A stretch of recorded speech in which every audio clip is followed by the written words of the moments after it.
Chapter 1146. Silence. It wasn't a normal silence. Both of them were petrified rapidly. It wasn't Qin Mo and Bojiu who were petrified. Prince and Bojiu were petrified as they witnessed the scene. They looked as though it was the end of the world. Anyone would be exhausted after a day of training. But now, their bodies were invigorated. Prince looked at the tall and domineering figure under the lights. He was dressed in his military uniform, looking elegant and elegant. He was being pinned down by his good roommate.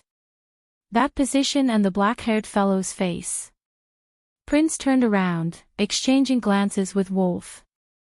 Prince's thoughts were the most complicated. F***ck, what exactly was going on? The black-haired fellow's actions were probably too offensive. Even their major general couldn't stand it and wanted to punish him. But this scene.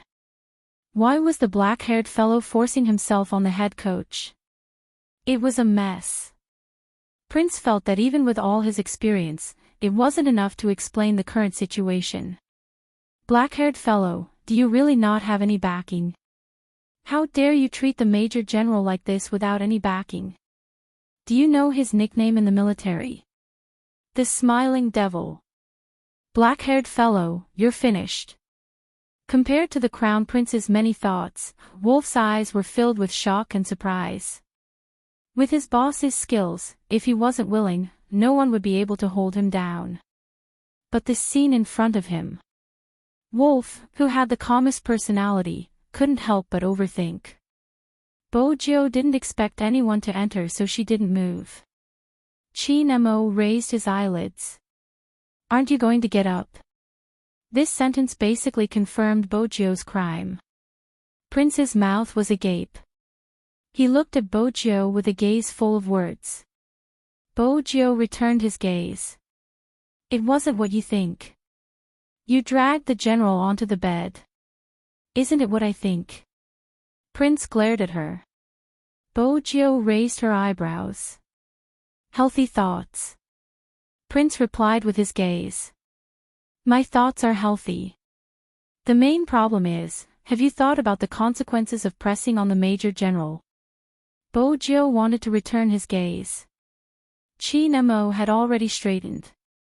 He reached out to tidy his sleeves that were wrinkled by the youngster. His voice was calm. How long are you going to keep flirting?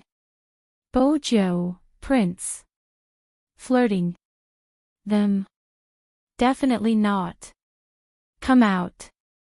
When Qin Mo walked to the door, he threw another word over. He stuffed one hand into his military pants and turned his face, looking extremely indifferent. It was obvious who this word was directed at. Bojiu knew that it wouldn't be the same if she didn't follow him out.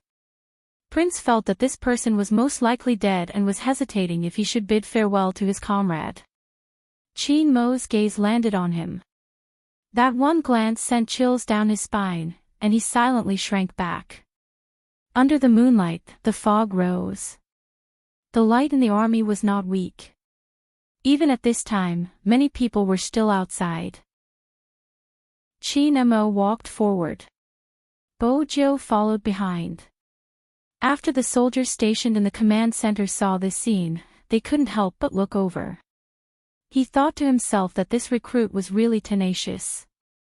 He was already in this state and still dared to continue following young Master Qin. However, this was not what puzzled the recruits. Chapter 1147. On this day, everyone in the operation team felt that something wasn't right with Wolf. The main thing was that he shouldn't be here at this hour. Yet, he sat in front of them with a stern expression. They couldn't even swallow their food. As for why? No one would be able to eat with a sniper staring at them, right? Wolf, what exactly is going on? Can't you just say it? Hunter was the first to break down because Wolf had looked at him more than 10 times. He was really going against the trend recently. Wolf Fong finally opened his mouth. However, he threw out a bomb that was even more shocking than his gaze. Just now, Someone had pressed the boss under their body. Before he could finish his sentence, Magician dropped his chopsticks. Magician dropped the chopsticks in his hand in disbelief. Hunter stood up and asked, "Who is that?" The flames of gossip ignited the entire operation team. Wolf was still solemn. Recruit number 10. Hunter had an incredulous expression on his face. Magician wanted to know what happened next. Then, what did he do to boss? Wolf frowned. What could he do? Magician was stumped by this question. But very quickly, Wolf threw out another bomb. Indeed, he seemed to want to do something to boss. With this, everyone in the operation team exchanged glances. News, this was something that had never happened in the military for a long time. He dared to lay his hands on boss. This recruit was probably crippled. But as they were familiar with Chin Mo, they quickly realized that something wasn't right. Boss allowed that recruit to press him. How is that possible? There must be something wrong here. Boss knows this person. Hunter. Why? Go and ask around. Why should I be the one asking around? Why aren't you guys going? That's your recruit. If you don't go, who else would? Hunter cursed. F***ck. His frustration could be seen. Ever since he had taken in a recruit, he had been slapped in the face. Now, he was asked to find out the relationship between the recruit and boss. According to boss's personality, anyone who tried to find out would be in trouble. If there was no relationship, he would definitely be the one who would be destroyed. If there was a relationship, it shouldn't be. How would boss be related to a recruit? But how was he going to explain the fact that boss had been suppressed? No one could figure it out. In less than 20 minutes, Yizichin finally arrived.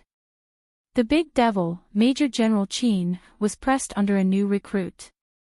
The news spread from the dormitory to the action team, and from the action team back to the dormitory. In the end, it reached the ears of the old chief who was drinking tea. What did you say? The old general felt that he needed some time to digest this. The aide-de-camp had tried his best to gather information, but he could only dispel some of it at this time. It could also be a rumor. Who dares to spread rumors about that icy brat? The old general kept thinking about the recruits with good potential. The rumors are still like this. I'm afraid this is another one of his ways of kicking people out. The adjutant said hesitantly, I don't think so. Kicking someone away by letting someone press him down. You think it's impossible? That kid would do anything just to kick people. Or do you think he's really a living Buddha who can deliver all living beings from suffering just because he's good looking? The old chief put down the teacup. This time, the adjutant stood on the chief's side. After all, young Master Chin had never been a good person. He still remembered the first time he had met young Master Chin. He had been such a pure and noble person, as though he had a Buddhist incense around him. It had been easy to let down one's guard. At that time, he had still been young, but many people in the military had been scratching their heads. Indeed, perhaps young Master Chin had intentionally made the recruit offend him in order to kick him out. But was it necessary? The old general felt the need to have a chat with that icy brat. He didn't care about anything else, but the new technical soldier had to stay. At this moment, Bojo still wasn't aware that her feat was known by the entire military unit. She was still thinking about how to get past the stage of folding the blanket. Chin Mo, who had already pushed open the door and entered the room, spoke again. Didn't anyone tell you that this place only accepts male soldiers and not female soldiers? Bojo was still feeling guilty. Missions don't discriminate between men and women. Besides, the action team doesn't have a technical soldier right now. I'm just here to fill in the gap. Chin Mo turned, his voice calm. You have a lot of excuses. Come over. He allowed her to go over again. What was he doing this time? Bojo was still on her guard. But the moment she got close to the Almighty, her face was being pinched. Do you know your mistake? Bojo nodded. With the Almighty's gaze, if she didn't admit her mistake, he might really throw her out of the window. What did I do wrong? Bojo was very smart. Whatever you say is wrong. Chin Mo chuckled. His white-gloved fingers pinched Bojo again. His tone was cold. I seem to have said it before. If I see you living with a bunch of men again, I'll crush your claws. Have you forgotten? Bojo smiled. The military unit stays together, I can't possibly camp in the wilderness. Bojo's words were logical. She knew that the arrogant Almighty would only go so far. He wouldn't really break her claws. Her threat was automatically filtered into sweetness. When she was with the Almighty, she had to think more. Chin Mo's gaze swept past the hand that was stirring up trouble on his body. He moved it away coldly. Tonight, you will sleep here. Bojo smiled. All right. If she could sleep the first night, she could sleep the second. She would follow this plan. Chin Mo watched as a certain someone looked as though she had taken advantage of him. He arched a brow. Hand, go back. I'm afraid you're cold, she replied seriously. Chin Mo smirked. The temperature inside is 27 degrees Celsius. You should find a better excuse. All right. Bojo felt a tinge of regret when she said that. But it didn't matter. Since she was going to hug the Almighty to sleep today, it wouldn't be a problem for her to take advantage of him. She had thought that they could be alone for a while. After a few minutes, someone knocked on the door. Come in. The Almighty seemed to ignore her when he said that. Bojo stood at the side in her camouflage uniform. Her trousers were rolled up, showing signs of training. Compared to the Almighty's aura, she looked like an ancient servant who would serve tea and grind ink for the crown prince. She hadn't even come to warm the bed. What a pity. Bojo pouted her lips. The soldier brought 2 bowls of rice in. One was filled with potatoes and beef while the other was filled with scrambled eggs with tomatoes. There were also 4 big buns. It was obvious that both of them had the same appetite. The soldier was shocked when he took the food. Young Master Chin had obviously ordered the newbie's food as well. Should he inform the doctor? After all, young Master Chin's actions today weren't logical. Bojo's gaze didn't leave the 2 bowls after she saw them. Chin Mo placed the pen in his hand down and glanced at her. Go wash your hands. The soldier trembled when he heard that. This person wasn't related to young Master Chin, was he? He didn't dare to eavesdrop. He placed the food down and closed the door. Bojo felt that her hands were clean enough. But she still couldn't escape the Almighty's discipline. Hand sanitizer. She reached her hands back and applied the sanitizer before washing the other side. Finally, she could eat. The buns in the military were made of real materials. They were big and white and filled with the fragrance of wheat. Bojo was especially obedient when she ate. She didn't molest Chin Mo. Instead, she sat there and took a bite of the bun, her cheeks puffed up. Chin Mo sat down as well. When he saw that the person in front of him only knew how to eat the bun and didn't even take any food, his bamboo chopsticks touched her subconsciously.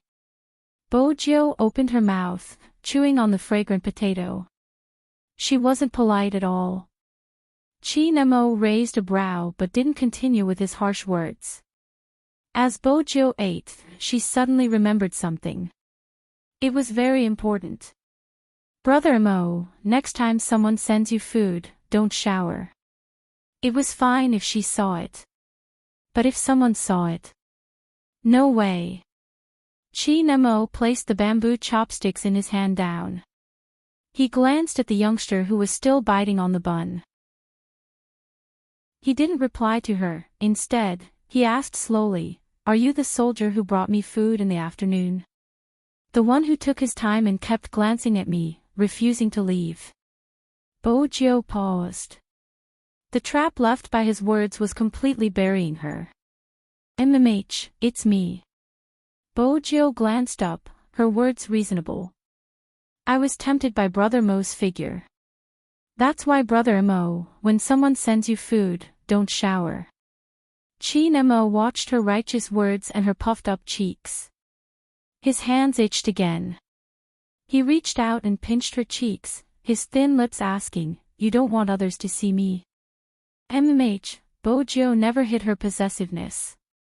Chin Mo's voice was calm. "It's hard to avoid in the military."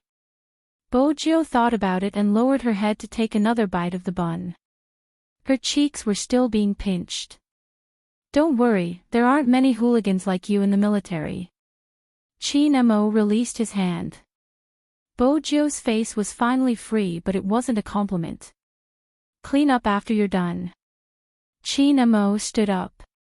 There was still a distance between them, making it hard for her to read his intentions. Bojo bit the bun, her voice a little muffled. "What about you, where are you going?" He couldn't possibly call her over and leave her alone, right? That would be a waste. "Shower."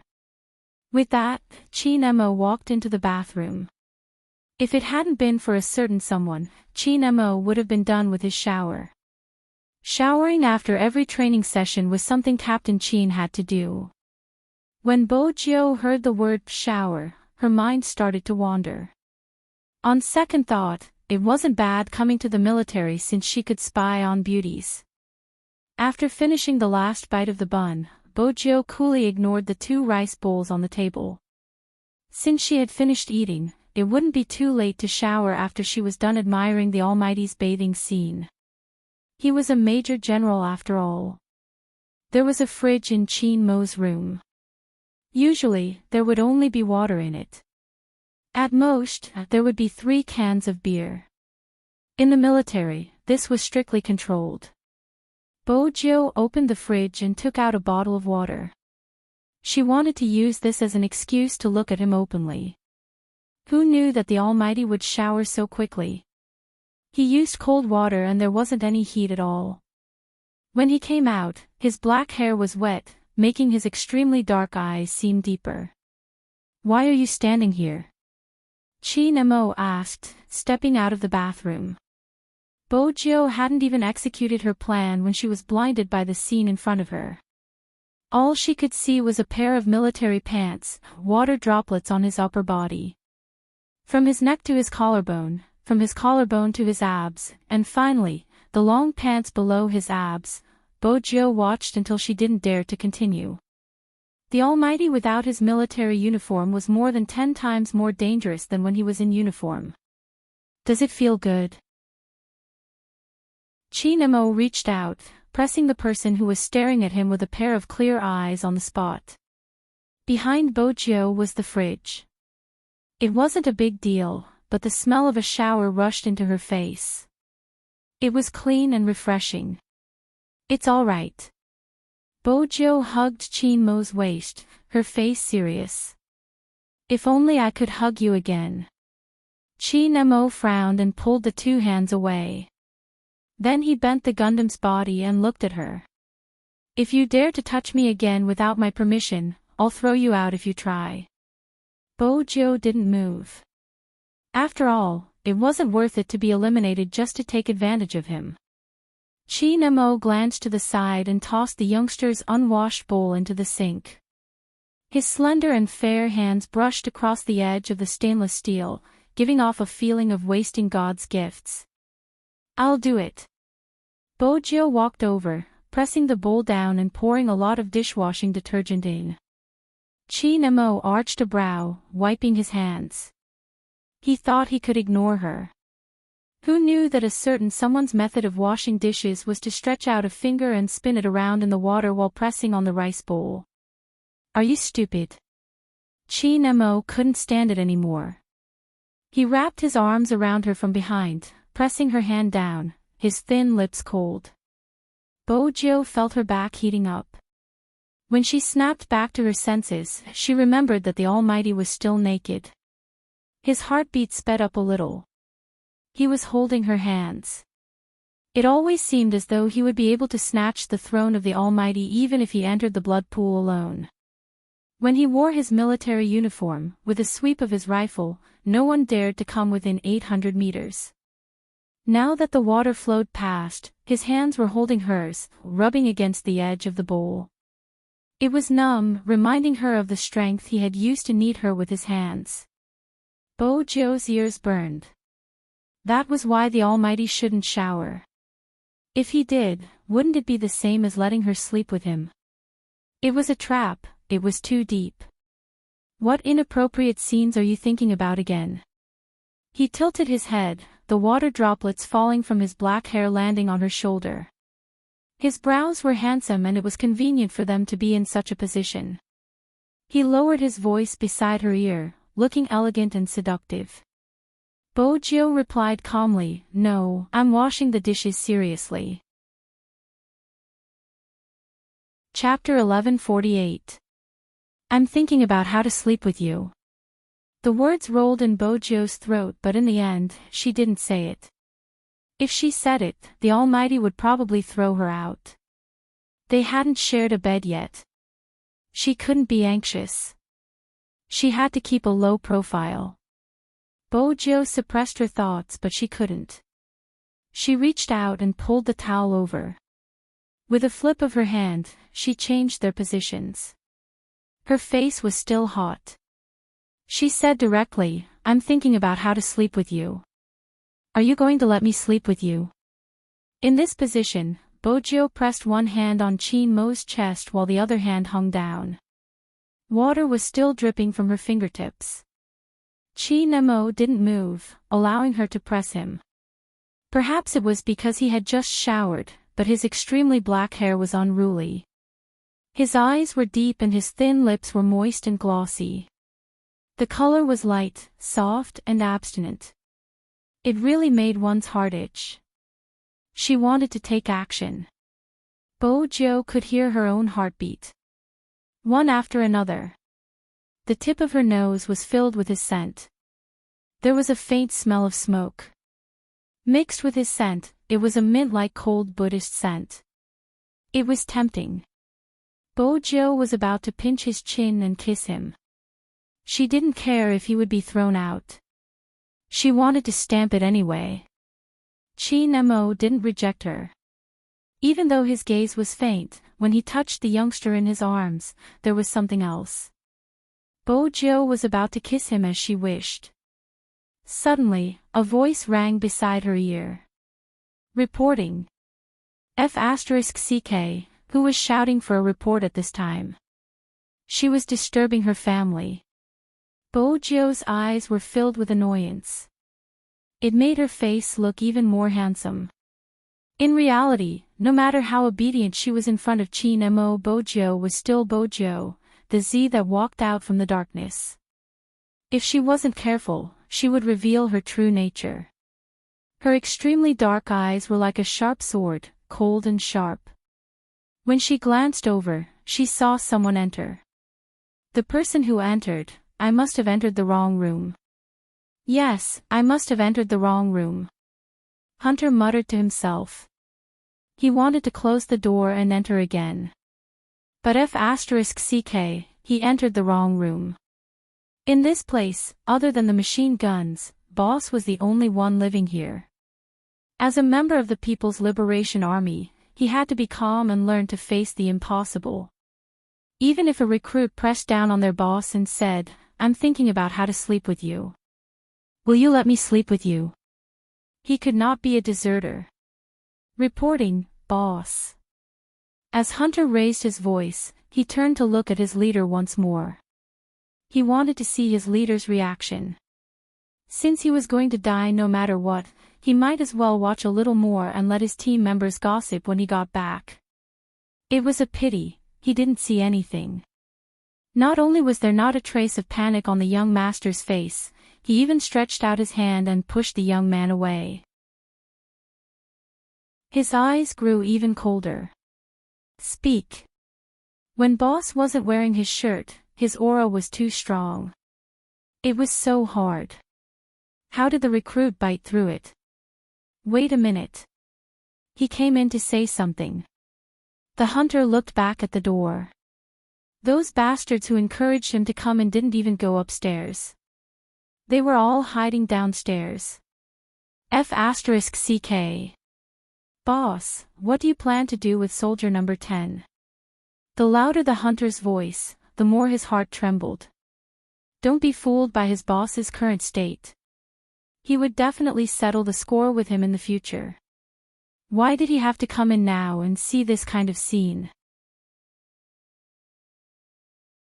Chapter 1149.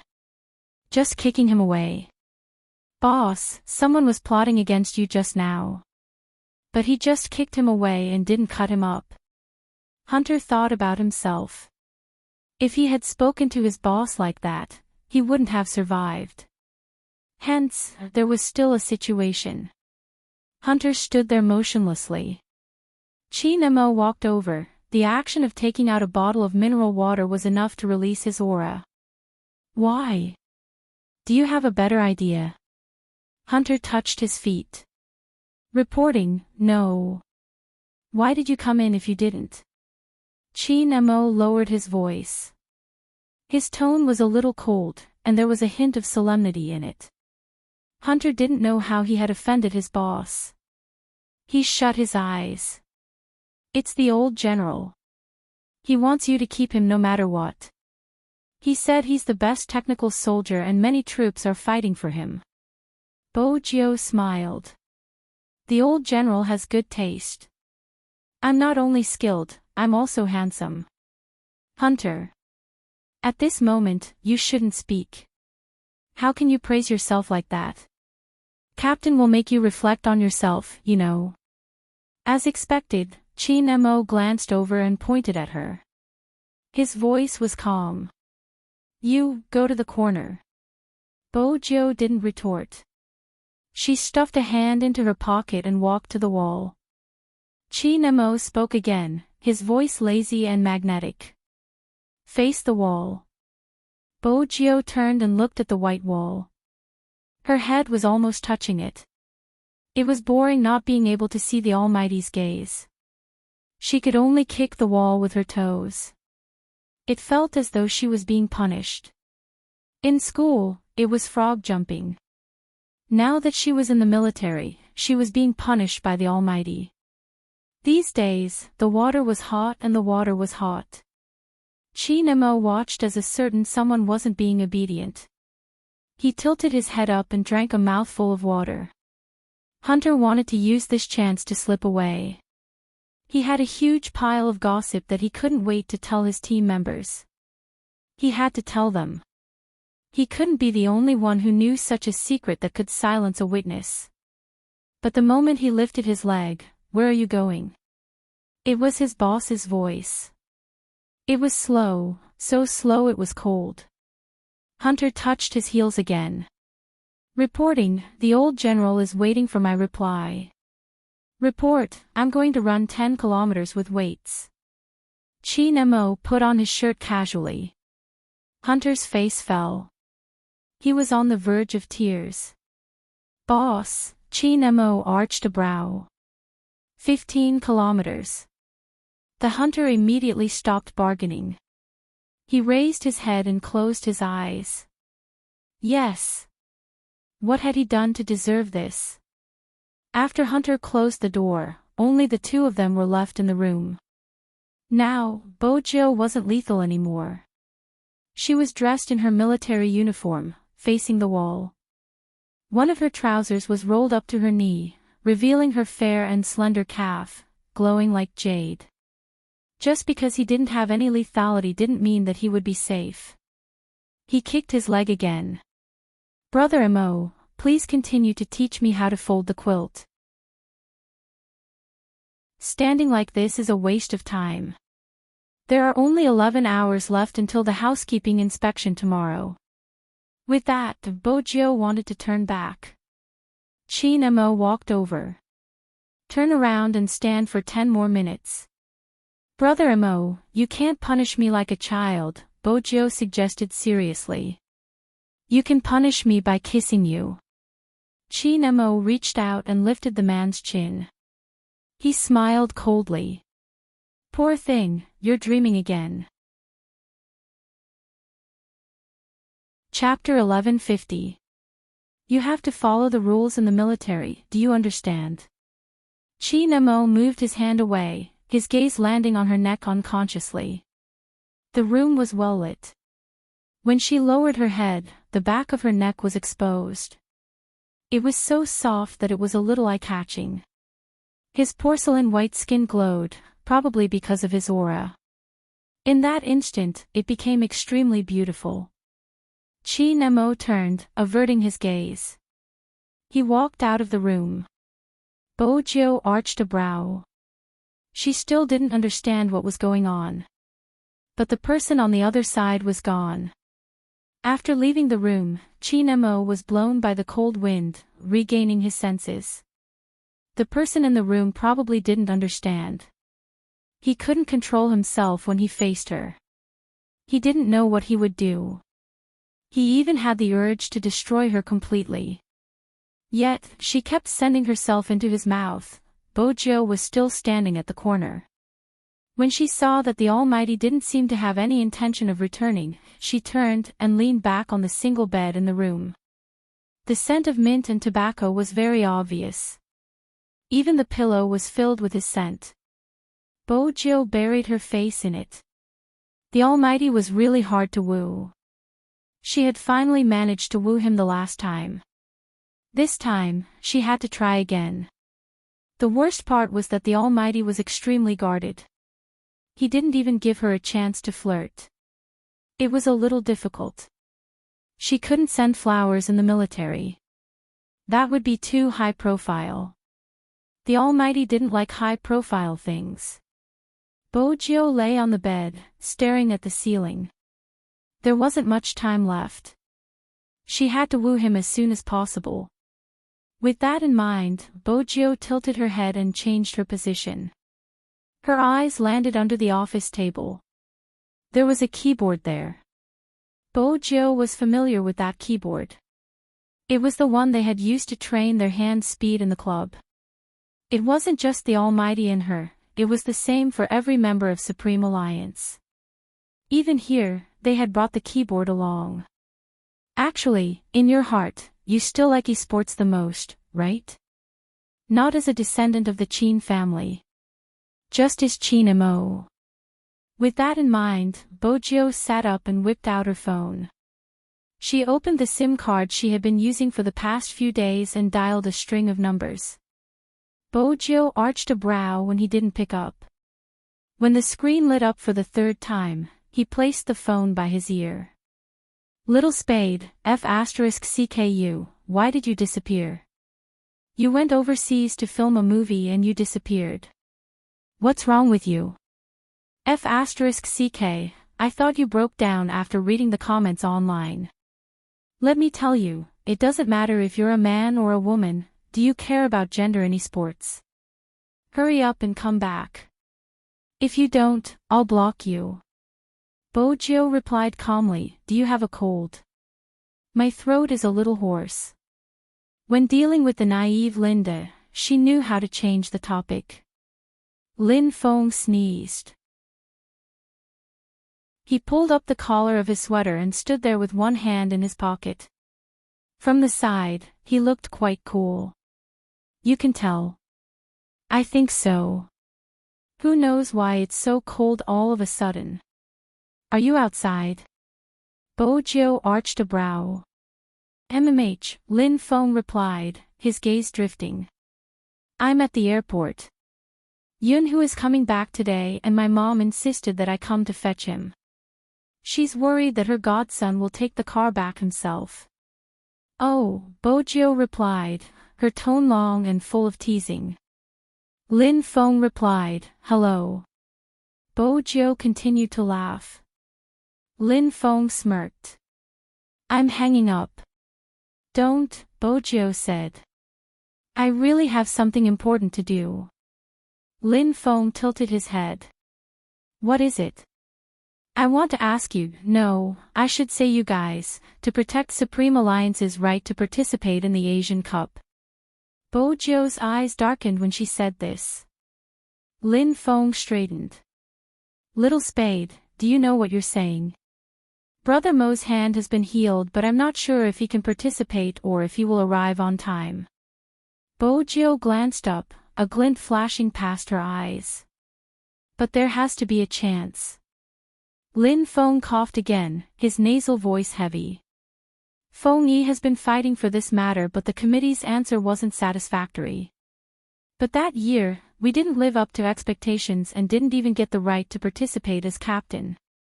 This time, it won't be the same. I didn't misjudge you, Senior Lin. Bojo laughed, a hint of devilishness in her voice. I won't disturb your long-awaited husband anymore. Good night. Good night, who's long-awaited? Before Lin Feng could finish his sentence, the other party hung up. When he called again, it was the same as before, switched off. What was Little Spade up to? Was she not going to appear in the future? Regardless of whether she appeared or not, shouldn't she clarify what she said just now? Lin Feng was starting to get a little irritated. There was something else in his heart. As the sound reverberated in the airport, it started to change. He could clearly hear that the flight he was waiting for was about to land in 2 minutes. 2 minutes. Lin Feng paused, pulling up his collar and coughing as he went to buy a bottle of water.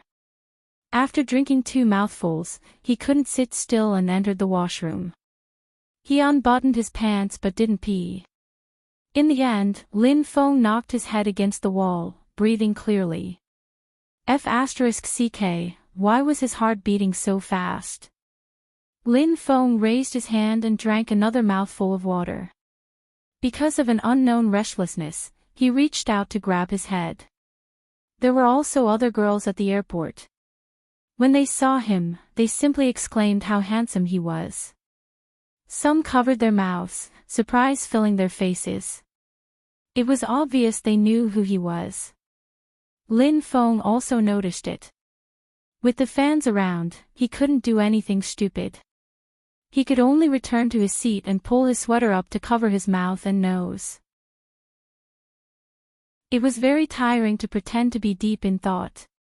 He raised his hand and glanced at his watch. The closer it was to the time, the hotter his chest was.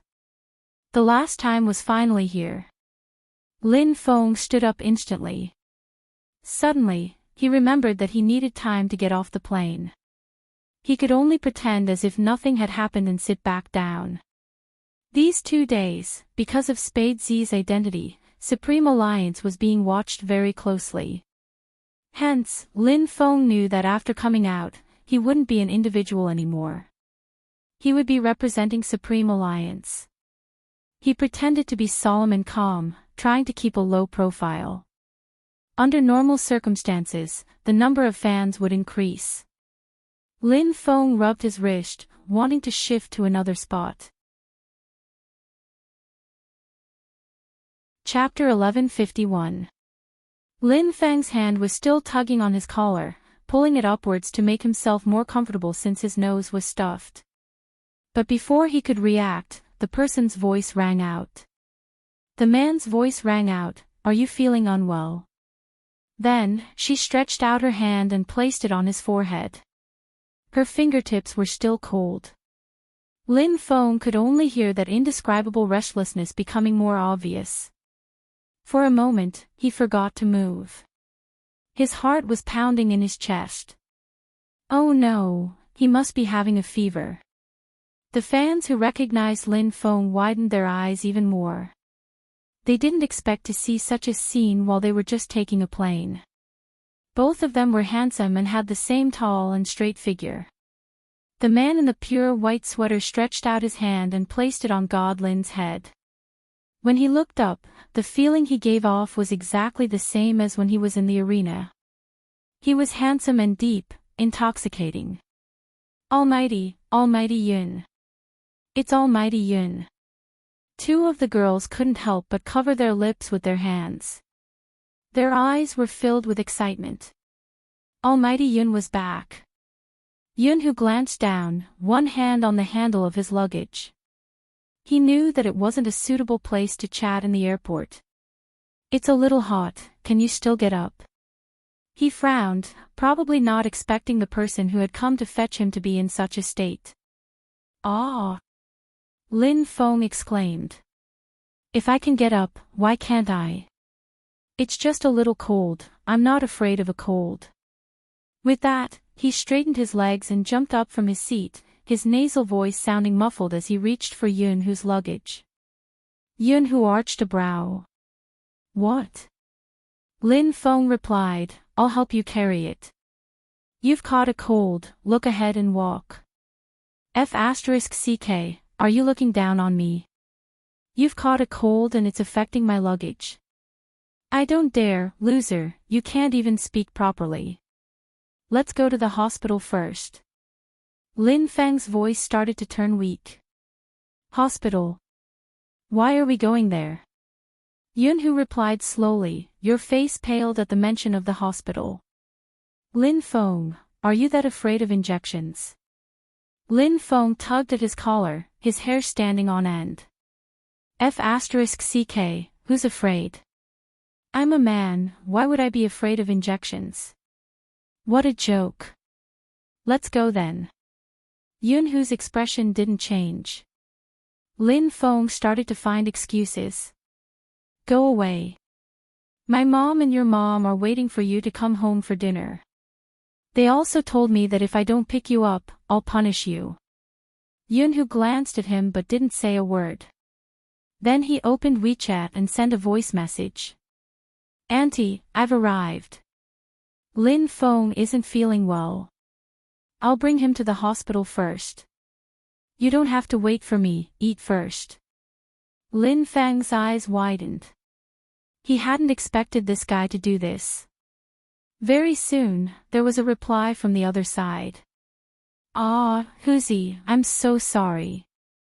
This brat can also get himself sick while picking up someone. You guys go ahead, don't worry. Did you hear that?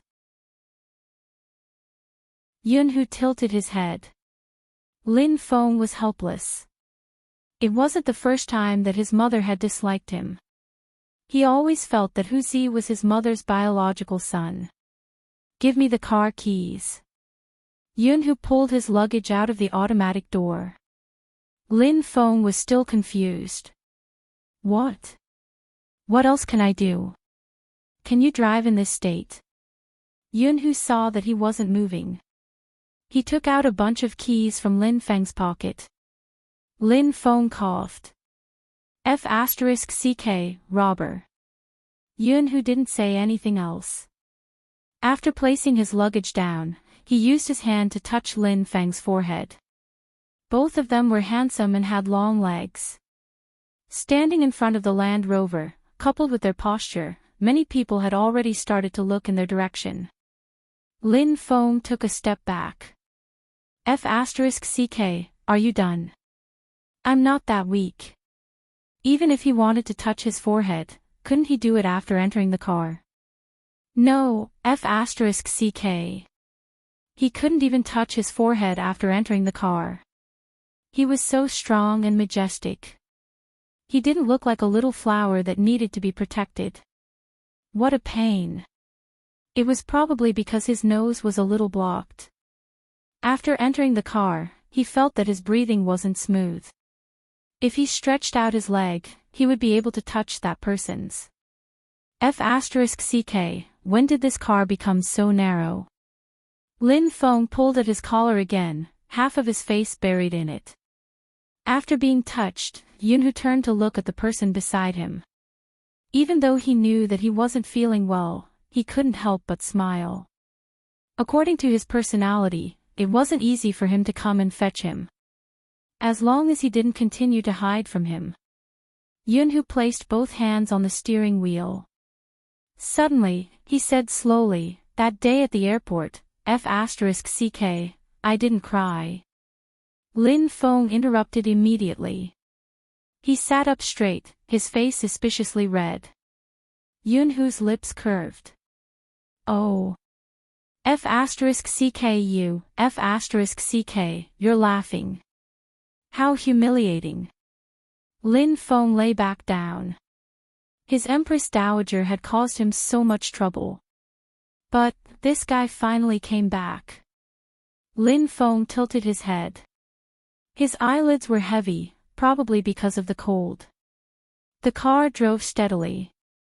At this hour, there would definitely be a traffic jam on the road from the airport to the city center. Time seemed to drag on endlessly.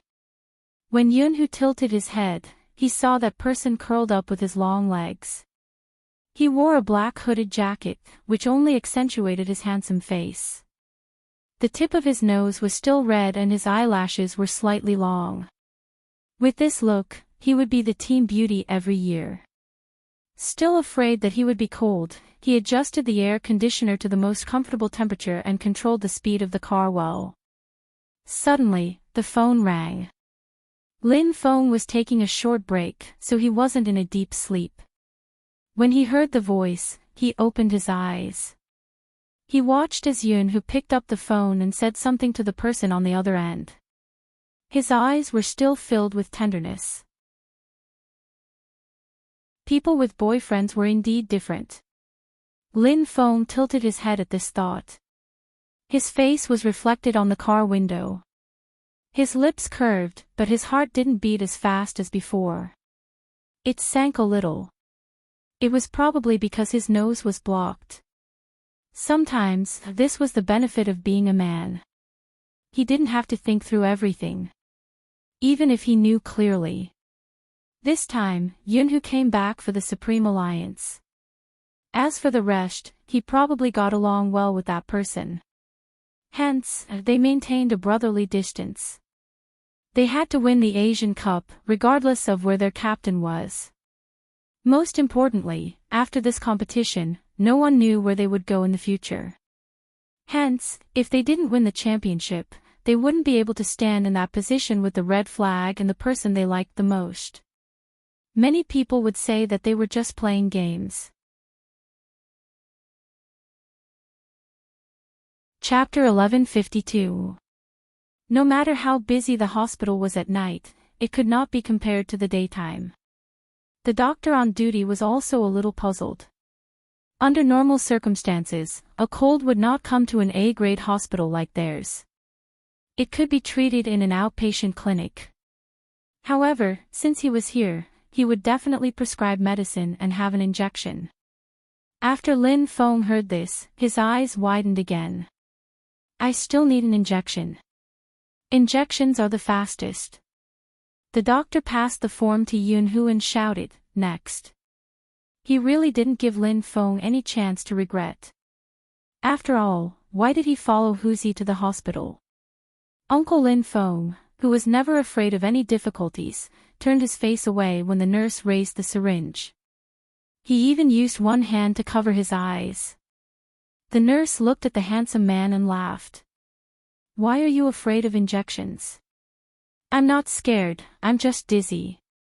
Lin Feng's handsome face was obviously a little uncomfortable. It was probably the first time that the nurse had seen someone so handsome and funny. She laughed and loosened her grip. Yunhu watched from the beginning to the end. Just as Lin Feng was about to thank the nurse after he finally got through the ordeal, Lin Feng's heart skipped a beat. He was dragged over by someone. Lin Feng was confused. What are you doing? You haven't even fastened your belt properly. How are you going to strike up a conversation? With that, Yunhu reached out and grabbed the belt on Lin Feng's waist. The nurse, who was standing at the side, was completely dumbfounded. Were the relationships between men nowadays so good? What are you waiting for? Aren't you leaving? After Yunhu helped him buckle his belt, he held his neck and brought him out of the injection room.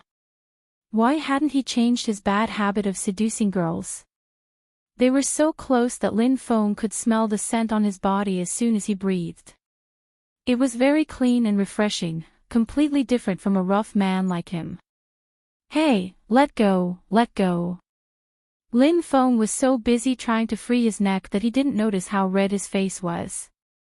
Yunhu released his grip and glanced at him. Is your fever getting worse? No. Lin Feng didn't think it was that serious now. Yunhu frowned. Nothing, why is your face so red? Lin Feng felt as if his face was burning. F***ck, you talk too much. Wait, let me take a call. Yunhu gave him a casual look. Lin Feng's caller ID flashed. Hello, master, I'm outside. I just received someone. My body is fine. Cough. Whoa, much better. Go back and rest well. The deep voice was especially piercing to Yunhu's ears. Are you done? Yunhu raised his hand and circled him. Once you're done, follow me to the club to report. Lin Feng apologized to the other side of the phone and hung up. He felt cold again, so he pulled up the collar of his coat. Go to the club now. At this hour. Yunhu took out his phone and showed him his WeChat. It seems like something happened to the team. Upon hearing this, Lin Feng didn't say anything else and got into the car. Something had indeed happened to the team. Because of an interview from the international media. He was from country H. He was a support player. It was precisely because the other party played a support role that he couldn't tolerate it. The Asian Cup against the Supreme Alliance. The team that doesn't even have enough members? As a foreign team, I advise China to reconsider. We don't wish to compete with such a team. Anyone who participates in esports has to respect the competition. I hope China can bring out their strongest ability to face us. The media hadn't expected him to be so direct. I heard that Supreme Alliance has an almighty joining, the God Team controller Rao Rong. You should have heard of him. Rao Rong. I'm sorry, I've only heard of the team controller from country H. I've never heard of this name. That person laughed. It was obvious what he meant. You can get their strongest support to have a solo match with me, let's try it out. Supreme Alliance rarely had any support players. In the past, it had always been two assassins, followed by Fatin and archers. It was mainly a fast-paced match. Other than Coco and Yao Yao, there wasn't anyone else who played support. Coco wasn't in a good condition to compete. Yao Yao mostly played sorcerer support. If they didn't accept this match, it would be too frustrating. How dare an opponent's support do that? But they didn't have anyone suitable to compete. Moreover, it wasn't a good time to compete at this juncture. If they lost, it wouldn't just be scolding online, it would be a humiliation to their countrymen. But the most important thing was here. The committee is asking us how confident we are in winning the solo match. If we win, Supreme Alliance will be participating in the Asian Cup. Feng Yi switched off the video, the sly smile on his face gone, replaced by calmness. You heard it, it's the support's solo match. This meant that it didn't matter how strong Rao Rong, Yin Wuyao, or Yunhu were. It wasn't a good situation since they weren't support players. Should we let Coco go? Lin Feng asked, sending the situation to Bojo. Feng Yi's gaze was calm as he stood up. We have to win this match. I don't approve of using the country's reputation to gamble for the sake of competing. Coco didn't reply. Recently, he had been focusing most of his energy on the live stream. Since his captain wasn't around, he hadn't adjusted his state of mind. The meeting room was silent. Yunhu had just returned and he was faced with such a situation. There should have been a welcome party or a reunion party. But peace never came. It was probably because they were in the same industry. Esports had to deal with the internet. Even now, there were still many people talking about Spade Z online. Even if they didn't know the entire truth. There were those who said they liked it, knowing that it wouldn't be recognized by the officials, but they still insisted on doing it, creating a topic of discussion. Some fans didn't care about the survival of a team, they just wanted to do what they liked and do whatever they wanted. Even when Rao Rong joined Supreme Alliance, there were people who laughed. Rao Rong replied, "No, hee." At this moment, regardless of the situation, Supreme Alliance was at its darkest. Support. If Little Spade was around, they would have been able to win this match. But now, I'll compete. Suddenly, Shui Yao Yao stood up, her gaze dark and her palms sweaty. I'm doing well with my support skills. Feng Yi glanced over, neither agreeing nor disagreeing. He's a world-class professional player, even though he's a newbie like you. Shui Yao Yao glanced down at the screen. When she glanced up again, her gaze was firm. I'm also a member of the Chinese national champions. Our Supreme Alliance isn't as weak as he thinks. Feng Yi noticed her gaze, glancing over. The moment the screen darkened, the word 9 was clearly reflected. It seems like Little Spade trusts you. Feng Yi chuckled. At this moment, Feng Shang opened his mouth, stuttering. I, too, trust Yao Yao. Feng Yi arched a brow, his gaze sweeping over the members, including the two new almighties. What do you think? Solo. One word. It wasn't just cool, it was also trust, the answer of the entire team. Yao Yao turned back, looking at her teammates, her heart tightening. You spend 10 hours a day practicing your support skills, studying so many videos and finding people to practice with. Yin Wuyao looked suave with a cigarette in his mouth. A record of over 1,000 matches, an 80% win rate, Yao Yao, you can do it. Rao Rong chuckled, returning to his earliest gaming days. You're the only flower in the team, what else can you do other than support? Let's make use of this opportunity to practice with them. Did you forget that Spade Z is a girl too? Lin Chintao reminded. Rao Rong stilled, he had really forgotten. Lin Feng bolted upright. No Bibi, to borrow Little Spade's words, beat them until they call you daddy. Sister Yao, we're all behind you, don't be careless, beat them until they cry. Can you not be so filthy in front of a girl? I'm impressed. What should I say? Make them cry. Shut up, didn't your PE teacher teach you Chinese? Shui Yao Yao watched the members of Supreme Alliance. They fought and kicked each other. Almighty Lin was still around, Almighty Yun was coming, and even Almighty Rao had joined them. She had never felt this way before. She didn't want to lose this match. It would be a lie to say that they could do it again. She wanted to do something for the team. She wanted that person to return to the esports arena one day. That FC king with top-notch maneuvers, elegant positioning, and a barren land, he was born to be here. As long as Supreme Alliance qualified, more people would know why the youngster was participating in the competition. Fire. It had never been. But the blood that filled her chest, ready to boil at any moment, was witnessed by others. Every single time. When she won, she would turn her head and see this bunch of idiotic teammates.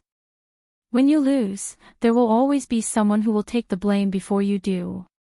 Her head would be lowered, more upset than anyone else, but she didn't forget to tell her, it's okay, we still have a chance. This time, it was her turn to fight for this chance. Shui Yao Yao glanced down, swiping open her phone. There was only one sentence. Yao Yao, believe in yourself, you can do it. The sender didn't need to be stated. It was as though that person wasn't in the team anymore. She had been cursed into the dust.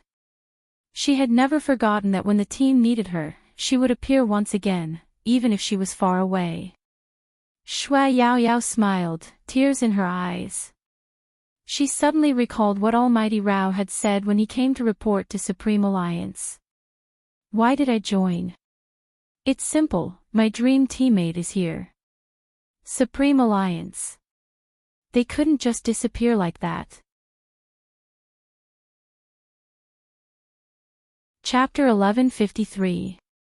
At that moment, in the hidden troops at the border, the hunter did not expect that he would be punished, but he would also be watched by the boss.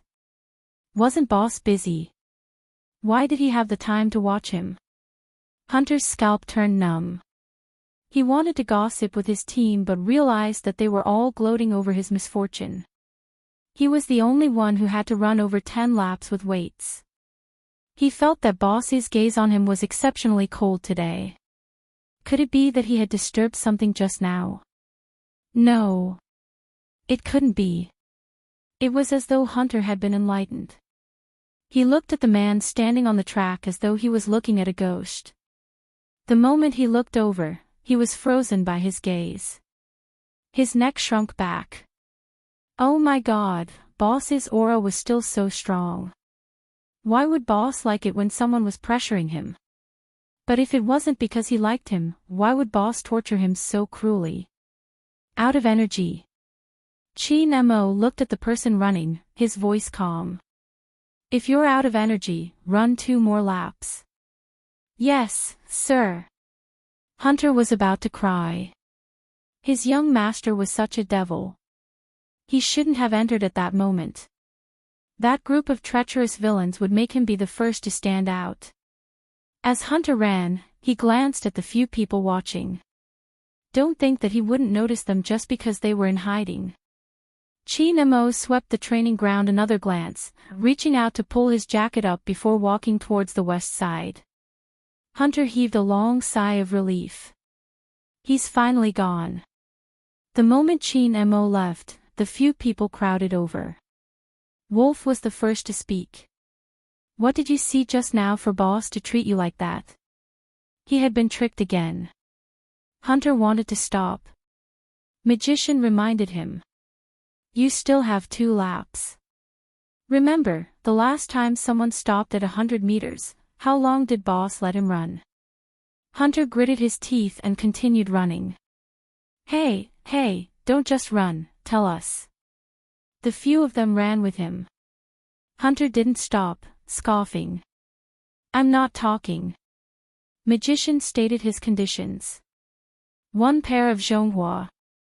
Never submit to power, never corrupt wealth, this is the foundation of a soldier. Hunter panted as he spoke. Magician spoke again, I'll wash your stinky socks for 3 days. This time, the hunter turned his head around.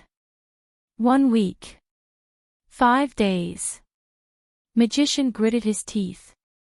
No more. The hunter chuckled again. 1 week, not 1 day less. F***ck, tell me. If you don't tell me the truth, I'll wash you too. Magician said angrily. The hunter first looked up at the starry sky, then at his belt. F***ck. What do these 2 things have to do with each other? Magician wanted to beat someone up. The hunter was still running. I told you to read more books, but you didn't listen. You can't even understand such an obvious meaning. On a dark and windy night, the leather belt is in pairs. What does that mean? Sleep. What do you mean sleep? Speak clearly. Magician was a little confused. Wolf and the rest also felt that this hunter's language was too poor. The hunter was unafraid of death. Do you really want me to repeat what I saw? Nonsense. If not, who would want to wash your stinky socks? Hunter said, I'll say this first. After you hear this, don't spread it. If you do, boss will definitely know that I said it and I'm dead. Alright, hurry up and say it. Gossip shouldn't be spread. He was too naive. Would it still be gossip if he didn't spread it? Hunter was finally done running. He cleared his throat and said, "When I went in, I saw number 10, the new recruit, pressing down on the boss. He said to the boss, cough, say, 'Aren't you a man?'" "What exactly did he say?" "Hurry up." Hunter shut his eyes and said fiercely, he said, "I'm thinking about how to sleep with you. Are you going to let me sleep with you?" In an instant, the training ground was in complete silence. Even Wolf was stunned. Magician, who was usually expressive, thought he was hallucinating. He stuttered, "What you're saying, that's what the recruit said to boss." "What else?" Hunter's heart was filled with tears. "Would boss punish me like that?" Magician trembled. He shook his head and muttered, "Scary, it's too scary." Hunter panted. The scariest thing was that boss didn't push him away or ask him to scram. He even said that he passed the housekeeping test. Is it possible that boss treasures talents? That was the only possibility Magician could think of. Hunter glanced at him. Treasured to the point that he would sacrifice himself and sell his body. Boss, is he that kind of person? No, boss was the type that could kill you with a single glance. Moreover, if you wanted to sleep with him, he would kill you with a single shot. Magician had too many thoughts. The others around him were in deep thought. Only Wolf spoke at this moment. "You mean, boss did it willingly?" Willingly being suppressed. Everyone's eyes widened. *CK, that was even more terrifying. Gossip spread at an astonishing speed. At this moment, Bojio was still lying on the bed. She was slightly dispirited seeing that the Almighty hadn't recovered after a long time. He didn't have to hide from her, right? Chi Nemo didn't go back. Instead, he went to the military supply department. The supply department was like the mini supermarket in the school. But the items here were more simple. They mainly sold cigarettes. Even in the military, he had to smoke. The soldier was about to take out the soft Zhonghua. Chi Nemo said, "No cigarettes this time." "No cigarettes." The soldier was confused. What did the Major General want if he didn't want cigarettes? "Only these." Chi Nemo pointed to a row of items on the shelf. It was probably because there weren't many people using it and it wasn't eye-catching. Those were lollipops, the most ordinary kind. The recruits in the military would need to replenish their sugar intake at times. But that was also during high-intensity training. "Sir, that's all." Chi Nemo kept the lollipops and swiped his wallet. "I'll take them all, how much?" The Major General spent money to buy sweets. The soldier was shocked again. He opened his mouth and said, $1 for one. $6 for 6. Chi Nemo took a $10 note. It wasn't possible for such cheap sweets to have chocolate flavor. But if someone dared to be picky, she wouldn't even be able to eat such sweets. The supply department wasn't an ordinary supply department. Most of the time, the things you bought would reflect your inner thoughts. Hence, the person with the code name Doctor would sometimes stay in the supply department when he wanted to understand everyone's mental health. It could be said that he was completely shocked at this moment. Boss, that devil, was here to buy sweets. Was he kidding? What was going on? Doctor didn't even have the mood to pretend anymore. He rushed out from the other side. He didn't want to show too many flaws. After Chi Nemo paid the bill, he pretended to be calm and said, "Boss, you definitely didn't buy sweets for yourself." Normally, people would try to deny it. His boss glanced at him and put his hand into his pocket with a mocking expression. Nonsense. Doctor, *CK, how was he supposed to continue the conversation? Who did he buy the sweets for? Chi Nemo kept the things and walked over with long legs. He acted as though there was no one else around. His side profile was still elegant and handsome. Doctor spoke again, "Boss. Boss, I feel that your mental state isn't normal. You should sit down and have a good chat.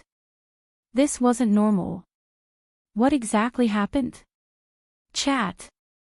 Chin Mo arched a brow. His voice was clear and elegant. I don't have anything to chat with you. Eat more sweets when you're free. It'll cure your poisonous tongue. Doctor. Boss, you really didn't consider my feelings when I was being insulted by a devil who could pierce my heart with a single word. He was going crazy.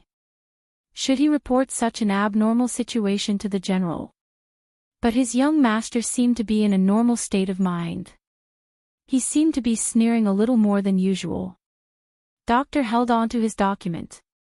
His gaze deepened. He couldn't understand what was going on. Chin Mo himself was extremely nonchalant. In the bedroom on the second floor. After Bojiu sent the message, she felt a little tired. This was different from when she was in the dormitory. This was where the Almighty slept. The smell was the same as when she was young. It was easy to calm her nerves. In a daze, she felt sleepy, but at the same time, nighttime was the best time. How could she spend it like this? Hence, she seemed to be asleep. She wasn't wearing her military cap. Her military jacket was placed on the chair at the side. Other than her face, everything else was pale. It accentuated the cold color of her face. Yes, he was handsome, but he was very dark. That was the scene Chin Mo saw when he entered. A certain someone had already occupied his bed. She wasn't sleeping properly either. She lifted her head and smiled mischievously when he entered. Come down. Chin Mo unbuttoned his shirt as he spoke to the person on the bed. Bojiu sat up. She crossed her long legs and yawned lazily. Didn't you ask me to sleep here? I'm the one sleeping here, not on the bed. Chin Mo walked over slowly. Bojiu narrowed her eyes. Her posture was cool. Where should I sleep? On the floor. Chin Mo sat down. Bojiu was awake now. Sleep on the floor. How was she going to take advantage of him? Brother Mo, doesn't your conscience hurt letting a weak young lady sleep on the floor? Bojiu laughed lightly. She didn't seem to have any intention of going down. Chin Mo glanced over with his beautiful peach blossom eyes. Weak young lady. Where? Bojiu reached out and pointed at herself. Chin Mo wrapped the person's hand with a smile that wasn't a smile, but there was a special warning in his voice. Even if you want to give yourself the image of a white lotus, you have to see if you look like one. Your face is so black that you don't look like a delicate young lady at all. Are you going down yourself or do you want me to throw you through the window, MMH? Sir, I completely respect Captain's decision, Bojiu replied, standing up in a carefree manner. Chin Mo frowned. If she dared to fall, he would kick her out of the military. Bojiu wasn't a naive girl. She wouldn't fall in a daze. She grabbed a blanket and laid it on the floor before finding a pillow. But it was a pity. She had been imagining taking advantage of the Almighty for so long, but there wasn't a single one. The night became quiet. Especially after all the training in the military had ended. In a place like the border, there was no one within 800 miles. At night, there were only scattered stars and the faint sounds of insects. Both of them removed their jackets. When Chin Mo removed his jacket, Bojiu glanced back. She caught sight of him standing tall by the window, his back slightly bent as he removed his camouflage jacket. His black hair was messed up, exuding a lethal sexiness. As if noticing her gaze, Chin Mo turned his head and looked at her. He even lifted the corner of his lips. You want to see? Bojiu glanced over, suppressing the heat. She turned back to continue admiring him. The Almighty obviously didn't intend to give her the chance. He removed his jacket and lifted the military blanket on the bed. After lying down, he lifted his beautiful chin slightly. Switch off the lights. He even ordered her to switch off the lights. Really, she was like a little princess. It was obvious that Bojo's actions were carried out according to her wishes. After switching off the lights, she realized that the room was too quiet. It was so quiet that she could almost hear the sound of his breathing when he turned around. When Bojo laid on the floor, her thoughts were still pure. Later on, she probably wanted to take another look at him, so she tilted her head over. When the moonlight shone in, she could clearly see his figure. He was still sleeping in the same position, just like a royal from the 19th century. It reminded her of when the Almighty was young. He was also like this. She probably never understood why a child would be so particular about sleeping postures. Whenever she asked, he would reply, "Little Bojo, are you an idiot?" It had been a line that hadn't changed for so many years. Bojo tilted her head again. She felt a slight chill and wanted to pull the blanket up. She had thought it through after all. When it came to kissing, it was best if both parties were willing. She couldn't be too hooligan. Girls had to be reserved. Even though she had nothing to do with being reserved, she still had to act on the surface. If she chased him too fiercely, the Almighty would probably find an excuse to throw her away. The gains wouldn't make up for the losses. The moment this thought left her, the person who was lying on the bed suddenly moved. He only needed 2 steps to walk from the bed to her side. With the length of the Almighty's legs, he only needed 1 step. The moment Bojo opened her eyes, through the blanket, he placed one hand on the side of her face. His tall nose bridge was almost touching hers. The scent of mint and tobacco surrounded her, and the starry sky seemed to be imprinted in his eyes. It was a little bright but not completely bright. There were faint fragments flowing through them. "Little Bojo, did you do it on purpose?" "On purpose?" Bojo arched a brow. She didn't understand. "You purposely moved so that I wouldn't be able to sleep." Nemo lowered his body further. His eyes swept over her lips, and his gaze deepened. Chapter 1154. The sweet taste of the fruit spread from the corner of her mouth, spreading to the tip of her tongue. It was a familiar feeling. Bojo frowned, slightly depressed. Was this a lollipop? Nemo seemed to like seeing her like this. After gagging her mouth, he retracted his hand, his breath still lingering. Bojo watched his eyes. She had waited for so long, and the Almighty was only giving her a candy. It felt as though she had already taken off her pants and he was showing her this. Bojo shifted her gaze downwards, her lips slightly downcast and her ears drooping. It was all a routine. What happened to the kiss? What is it? Nemo arched a brow, finding it amusing. That face seemed to carry an air of nobility. You don't like it? Bojo bit the candy, remaining silent.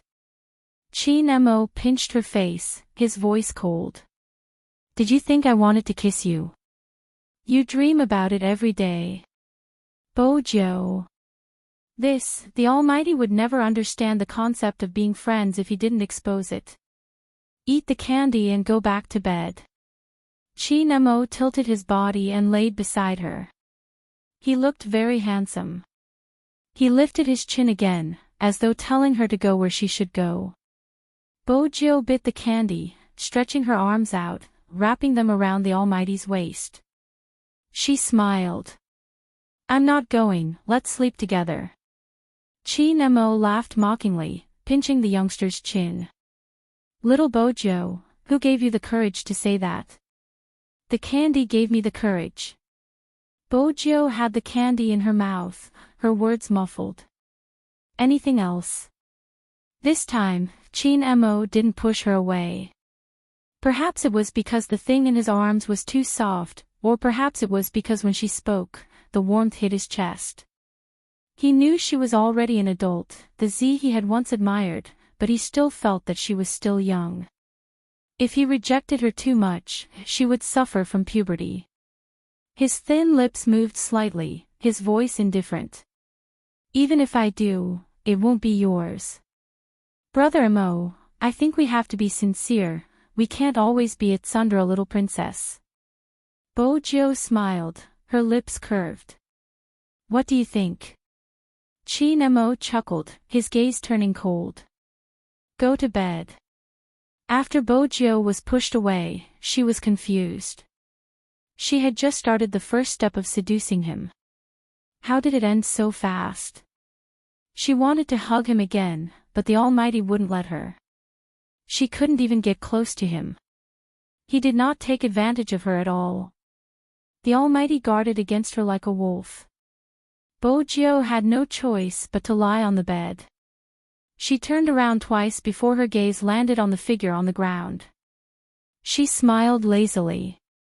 Brother Mo, are you afraid that I'll do something to you and you won't be able to control yourself?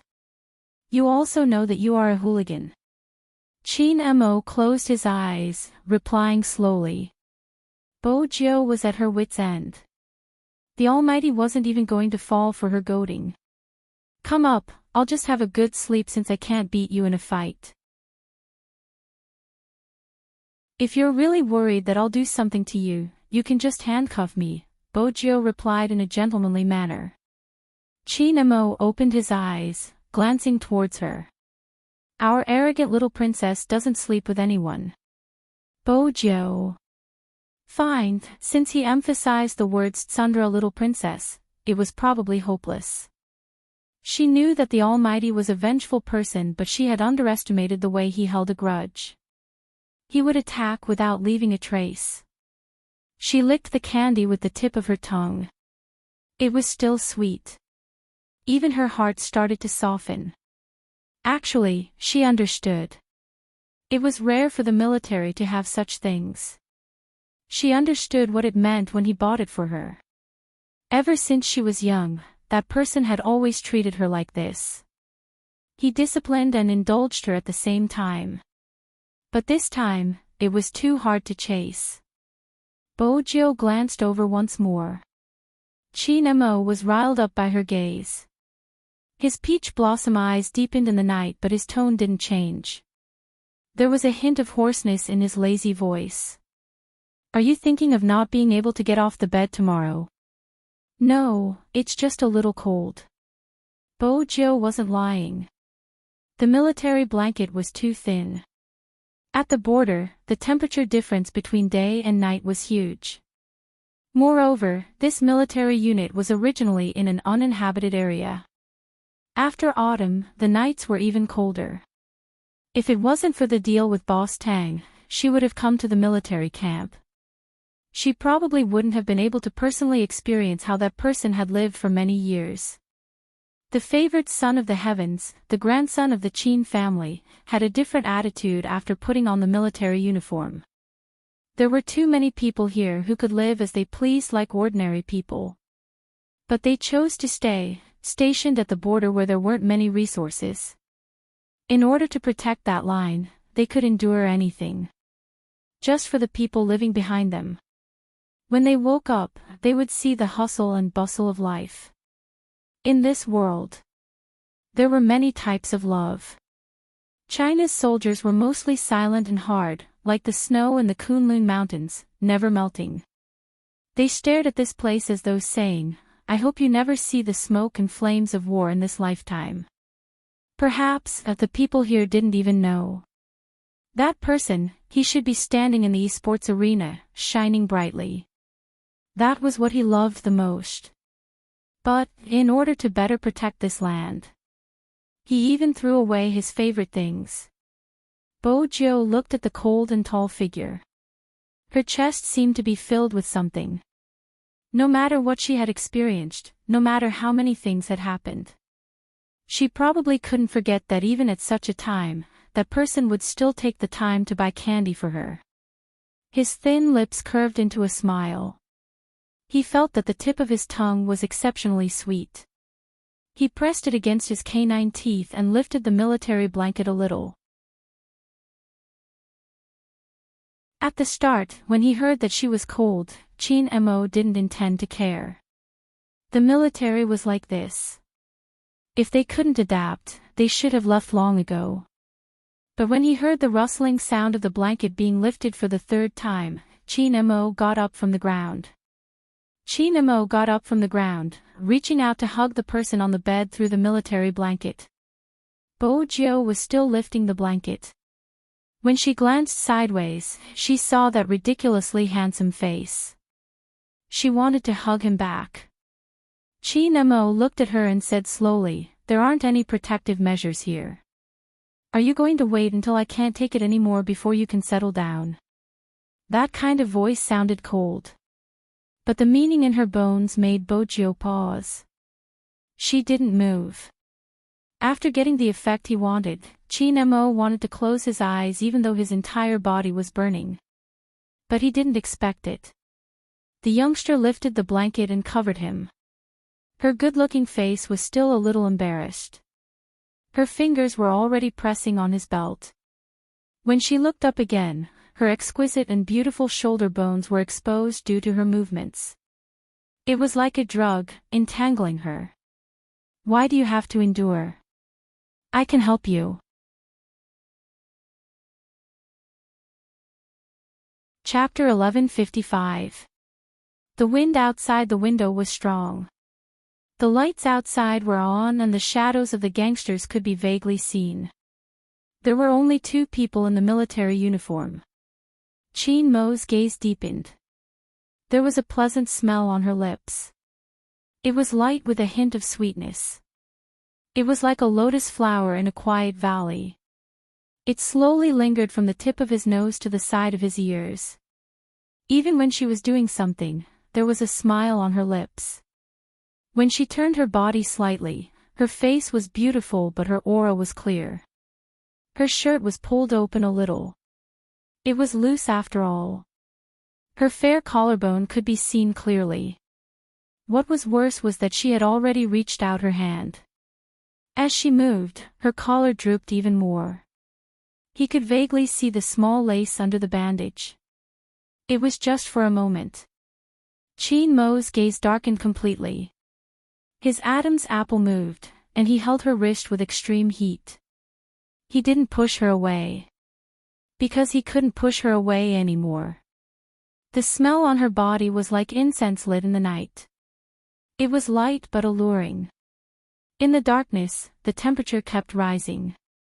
Bo Jiao felt as though all the energy in her body had been sucked out. Because that face was too mesmerizing. And his deep and husky breathing beside her ear. It was so oppressive that it was magnetic. The breath beside her ear made her whole body go numb. Not to mention where his hand was placed. "Brother Mo." She opened her mouth. He interrupted her. He looked into her dark eyes. The color was bottomless and a little hot. "Didn't you say you would help me?"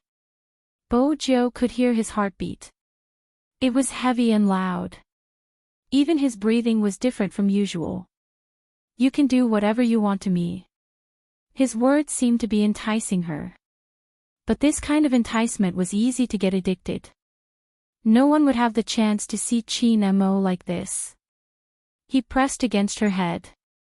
In order to get her, even his aura was chaotic and noble. It was the most bewitching. Especially when he looked at her like that. His black hair hung down. Even the corners of his eyes were filled with viciousness. When his fingers tightened, he looked like an extremely handsome devil. She couldn't resist at all. Her whole body would heat up even if it was just this appearance. Accompanied by his deep and heavy breathing, the sound of his heartbeat would be amplified. They were so close that she couldn't retreat even if she wanted to. He held her hand in his palm. The temperature of his fingertips was like ice, but it was also different. Because that handsome face, which had always been indifferent and noble, was now tainted with something else. Bojo felt an inexplicable dryness in her throat. She couldn't handle the Almighty at all. Hey, brother Mo, that's enough. Bojo's wrist started to ache as she spoke. Chin Mo arched a brow and glanced at her, his voice slow. Obviously not enough. Bojo lowered her voice. It's good for your health. It wasn't much at first. Chin Mo leaned closer to her ear. It was all because of a certain someone's promise to help me. Bojo tilted her head, her ears slightly red. Isn't 40 minutes enough? You should know this the best. At this point, Chin Mo laughed. In the night, his voice was very alluring. After all, you were once a beneficiary. Bojo didn't say anything. She had lost completely in this aspect and couldn't get back at him. Chin Mo's gaze dimmed for a moment before he suddenly pushed her away. Bojo sat up. Where are you going? Take a cold shower, idiot. With that, Chin Mo entered the bathroom again. Bojo glanced up at the ceiling, waiting for the heat to subside. When the tip of her nose touched the pillow, she could still smell the musk on the Almighty's body. She closed her eyes and couldn't help but open the window. The night breeze blew in, extinguishing the temperature in the room. When Chin Mo walked out, he saw this scene. He frowned and carried her up, throwing her back onto the bed. Do you want to freeze to death? The water from his hair dripped onto her eyelids. She blinked and was about to use her hands to rub when someone pressed her down. The next moment, she felt the touch of a towel. It was very light. Again and again. Those who didn't know better would have thought she was a porcelain doll. I was too hot just now. That was the first thing she said when she opened her eyes. Chin Mo's fingers slid past the corner of her eyes. You were complaining about the cold just now. It was hot after that. Bojo didn't think much when she said this. Chin Mo chuckled, his fingertips touching her lips. It was unclear what he meant. After that, she really couldn't drive as well as the Almighty, especially in this aspect. Bojo closed her eyes, pretending that the demon in front of her didn't exist. However, the slight coolness between her lips still made her heart beat faster. This time, the Almighty was dressed especially tightly. Even his military jacket was tied neatly. When the cloth pressed against her chest, it felt a little itchy. Bojo moved uncontrollably, but the man held on to her waist, his breath following. Is it still hot? In certain aspects, the person in his arms was especially direct. She had a temperament that was in between a youngster and a young lady. Chin Mo exerted more strength, pulling her into his arms. His deep voice rang in the night, extremely magnetic. Let me help you this time. Bojo wanted to say no, but who would be able to resist his methods? When the bandage was removed, Bojo's head was already swollen from the dizziness. Her heart was thumping wildly in her chest. Sometimes, Chin Mo was right. There weren't many people like Bojo. When her thin lips opened, it was like a drug, making one want to lock her in his arms and break her completely. But Chin Mo didn't forget that they were in the military, the time and place weren't right. He tried his best not to look at her. But when she wrapped her arms around him, it was as soft as porcelain, reminding him how fragrant it was. He had tasted it before, tasted it without any restraint. Because of this, he felt that the sound that came to his ears was too alluring. It was so subtle that it seemed like it could emit a fragrance. She was in his arms, leaning against him so softly. When she raised her head, the faint mole under the moonlight shone faintly. All of this clearly fell into his eyes. She was like the seductive woman in his dreams. Under the thin layer of sweat, she was like a demon from the bottom of the sea, giving off an extreme beauty. That was the original sin. No one could escape. And he had never intended to let go. This person could only be his. Qin Mo's eyes dimmed, his thin lips moving slightly.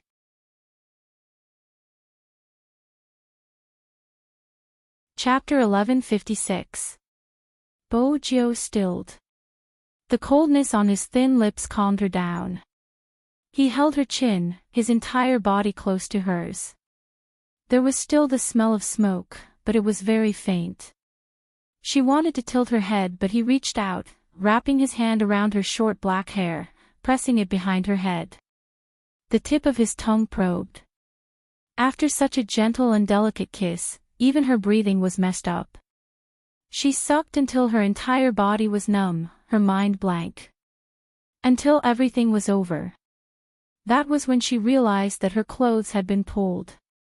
The heat against her body hadn't subsided. But after she stopped him, he stopped. That person stopped moving, then smiled and said in a low voice, "Feeling good?" Bo Jiu didn't say anything. She felt that it was blasphemous to do such things to the Almighty in his military uniform. She wanted to move, but he pressed her into his arms, his entire body cold. "Do you really want me to go crazy? Close your eyes and sleep, that's the first option. The second option, I'll pack you up and chase you away." Little princess, Bo Jiu thought to herself. He had already stood up. He probably couldn't sleep, so he walked over to his desk. Then he took out a pack of cigarettes from the drawer. He tilted his head slightly. Under the light from the fire, she could faintly see his elegant side profile. He didn't shift his gaze away from her. He held the cigarette in his mouth, raised his head, and blew out the smoke. He tugged the collar of his military uniform, trying to suppress something that was surging out of his body. Bo Jiu felt that this Almighty was very cute. That's right, cute. Even though he was suppressing it, he was still extremely aloof and cold. His aura was still full of malice. It was easy to be mesmerized. She wanted to reach out and touch his hand, to see if it was soft. Bo Jiu gave it a try. But it wasn't his hand she touched, it was his face. She held it with both hands, the corners of her lips slightly curved. He almost blurted out, "Be my boyfriend, will you? I can give you the best things in the world." He allowed her to do as she pleased, his thin lips pursed. "Do you want to die?" Bo Jiu laughed. "No, I want to kiss you." Qin Mo paused, a familiar warmth returning to his lips, but his tone didn't change. "Shut up if you don't want to be thrown out, little gangster." Bo Jiu arched a brow.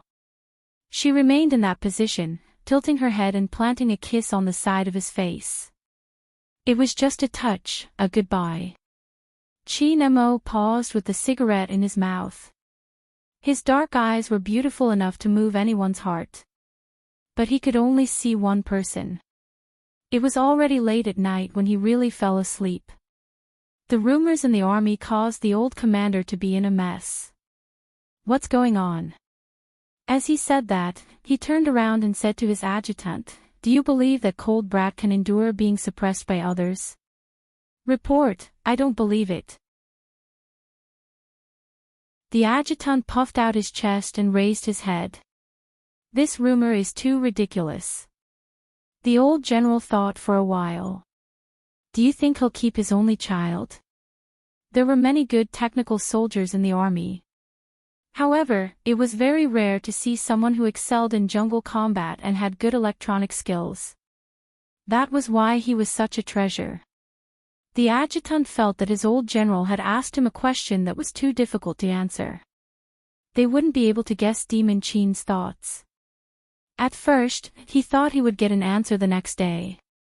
But before the answer came, the army received a mission to carry out a hostage rescue. There wasn't any warmth. Everyone went straight to the gathering point. Chapter 1157. Under such circumstances, everything happened quickly. They could even see the Almighty's back view as he walked out of the room.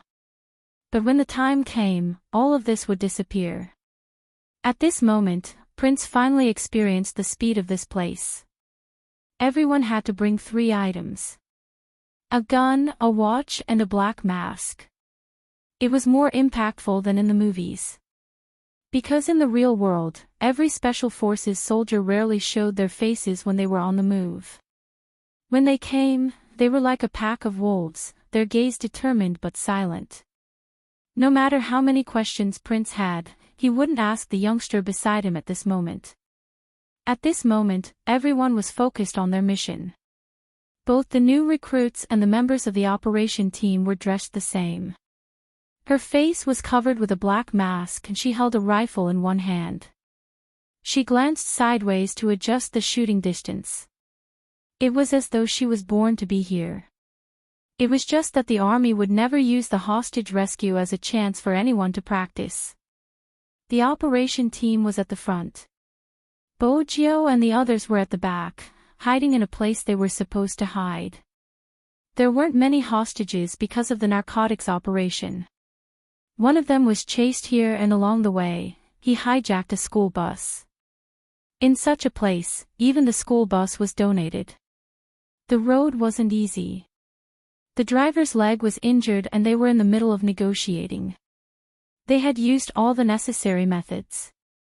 The 3 of them were experienced. They didn't agree to the hostage exchange. They only wanted unopened bottles of water. They even rejected food because they thought there would be drugs inside. It had been 6 hours since the incident had happened. They didn't accept the food provided here and only ate the small biscuits in the students' backpacks.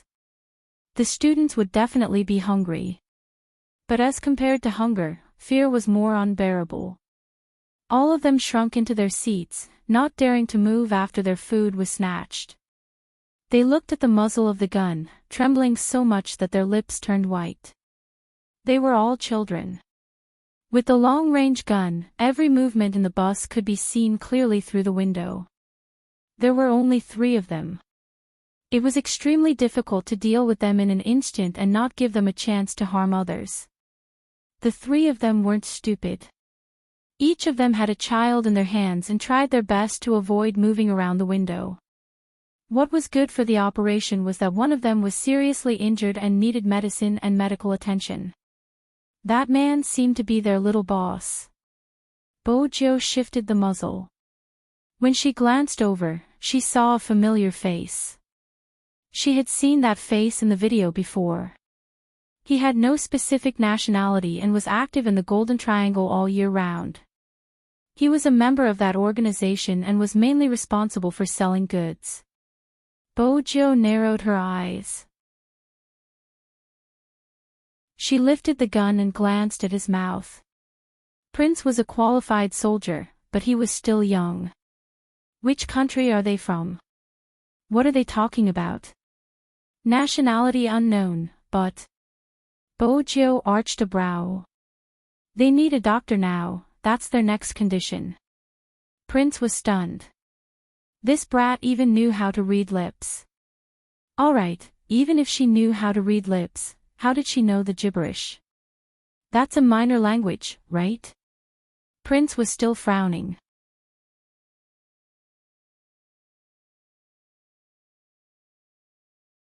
Chapter 1158. Enter the bus. The negotiator's mouth was dry. He held on to the mineral water bottle but wasn't in the mood to drink. No, that won't do. There are so many hostages on the bus and they are all children. The criminal's emotions aren't stable and the psychological aspect is more important. I know special forces like you are very good at solo battles and ambushes, but the way you talk will determine the safety of the hostages. Chin Mo's face was still covered by a black scarf, so his face couldn't be seen clearly, but his eyes were as black as shattered stars. The first question, I have studied psychology and have relevant certificates in this field. I know negotiation techniques. The second question, the other party spoke in Burmese, so I can understand them. So, can you help me prepare the things now? Chin Mo's voice was still calm, but his eyes never left the school bus. The negotiator obviously didn't expect to get such an answer. The expression on his face reflected his thoughts. Almost 7 hours had passed. The person in charge's forehead was covered in sweat. He was afraid that something would go wrong. He couldn't afford to bear the consequences if any of the children were hurt. When he heard Chin Mo's words, he turned. "How confident are you?" 50-50. Chin Mo wasn't holding onto a gun, but he was wearing a high-end communication earpiece. Even here, he could use hand signals to adjust the position of the snipers. The person in charge looked at him and found it hard to make a decision. "You've seen how cunning these people are. They aren't idiots. Even if you put on a doctor's white coat, you won't be able to gain their trust." Chin Mo frowned. From a certain perspective, that was indeed the case. He was the soldier who was the least like a major general in the military. Compared to a soldier, Chin Mo's aura was too lazy and indifferent. But it was probably due to the environment he grew up in. When people first saw him, they would feel his aura. From the perspective of this operation, it wasn't an advantage. Right at this moment, Bo Jiu, who had been hiding in the corner, held on to something and leaped down. She landed silently, but her words were clear. "I'll go." 2 words. The people who were discussing this matter all stopped. The negotiator could only see Bo Jiu's figure. It was a little thin for a soldier. He couldn't see her face, but he could feel that she didn't look much like a soldier in her uniform. Since when were there special forces like this? Bo Jiu was still holding on to her gun as she walked over. She glanced at Chin Mo with her eyes that weren't covered by the black scarf. "Compared to Captain, my looks are easier to lower one's guard. A doctor who isn't that tall wouldn't be able to raise their guard. Besides, Captain, you should know that I'm good at disguising myself." Chin Mo's tone was calm. "You have no business here, go back." Bo Jiu didn't move, her eyes dark. Chin Mo's fingers moved. When he looked at that person, there were too many emotions in his eyes. "You want me to believe that you can complete the mission?" "Yes." Bo Jiu straightened.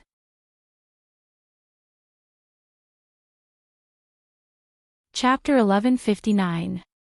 This time, the person in charge didn't object. Because there wasn't any more time to say anything. If they delayed any longer, they would miss the opportunity. But Bo Jiu had never seen such a gaze from the Almighty. It was cold with a hint of sparkle. Bo Jiu pulled the black mask over her face, intending to wear the clothes herself. After all, the white coat had been brought over. But before Bo Jiu could reach her hand out, Chin Mo had already taken over the job. That person paused, wanting to say something. But for some reason, even though the person in front of him was wearing a mask, the dark camouflage uniform and the eyes that were exposed outside the black mask were so deep that they couldn't help but take a step back. She came from a military background, but when she met such a man, her heart still raced. His aura was too strong. Wasn't he the armed police from the side? Bo Jiu was surprised, but she still stood there. Honestly, she had never been so obedient before. No matter how words were used to describe it or how beautiful the scene was. But those who were standing there knew that it was extremely fast. He had personally helped her change into the white coat. Even the embedded earphones weren't placed by her ears as per usual. Instead, he had disguised it as a button. It was so precise and fast. The members of the operation team watched from the side, their hearts trembling. They had never seen their boss in such a state before. Even when he was in disguise, he hadn't been this careful. It felt as though he was afraid that something would go wrong and he wouldn't be able to see the person in front of him again. Actually, every time they went out on a mission, boss would make sure everything was in place. But this was the first time he had done it personally. And there was an indescribable feeling. In such a tense situation, no one would think about it. Even if they took a glance, they wouldn't place their attention on it. Once a disguise was involved, the safety factor for such a mission wasn't high. Moreover, the person in the car had a gun. But everyone knew that recruit number 10 was right. He was the most suitable person to wear the white coat because he didn't look like a soldier at all. In addition, the large frame glasses perched on the bridge of his nose had no distinguishing features at all. It completely covered the sharpness of this person. Bo Jiu looked a little timid, as though she was a doctor who rarely interacted with people. "What are you doing?" The people in the car seemed to be impatient. One of them lifted the child with one hand. Even his facial expression was ferocious. With the blood of a desperado, he pointed the gun at the child's head and said fiercely, "Hurry up and let a doctor in. I'll give you another 5 minutes. After 5 minutes, if I don't see the person I'm supposed to see, I'll kill one person every minute." The child had already begun to cry. His voice was extremely loud, and he was so scared that his entire body was trembling. "Shut up." The man was annoyed by the crying, and he was stuck like this. From a certain point of view, he knew very well that it would be very difficult to escape, but sometimes, dragging it out for too long might not be good for them. There was another person lying in the car with one hand pressed against his chest. Because of his injuries, his lips were pale. It was obvious that his injuries were serious. There was a tattoo on his face and his expression was dark. "Don't argue with the children. They're crying. Just knock them out. Are their parents here yet?" Hearing this, the man hurried over. "Yes, boss, can we really get out?" He was still afraid. Even if he was a desperado, he didn't want to die. The injured man's breathing was slightly weak. "You don't believe in Kwang's method. As long as we follow his instructions, when has it ever failed? Pull the children towards the car window and knock them out. Let the parents watch." "Okay." The man did as he said. With a forceful swing, the handle of the gun struck the back of a child's head. In an instant, all the children stopped crying. They were so frightened that their eyes were red and their bodies were trembling. Prince, who was holding a sniper rifle, and everyone else who was carrying out this mission gritted their teeth. They had the urge to press the button and shoot the scum's head. But all of them knew that they couldn't fight. If they were to unleash their anger, what would happen to the children in the car? Wolf was the best sniper in the entire team, other than Chin Mo. No one could understand his emotions. He could have killed the child with a single shot from the previous position. But he couldn't fight. Perhaps those who didn't understand soldiers wouldn't know. On the surface, they looked strong and taciturn. But on the inside, they were a soft and adorable mess. Usually, they were like ordinary people who liked to play around. When they saw someone who made a mistake, they would laugh at the side. When they saw the children, they would intentionally suppress their murderous aura. They didn't want to be so serious because they were worried that they would scare the children. Hence, when they saw this scene, their breathing was heavier than usual. Even their breathing was heavier than usual. It was really unbearable. The ones who couldn't control the most were the parents who had arrived at the scene. When the child's mother saw this scene, she fainted immediately. The others were so anxious that they couldn't wait to charge through the defense line.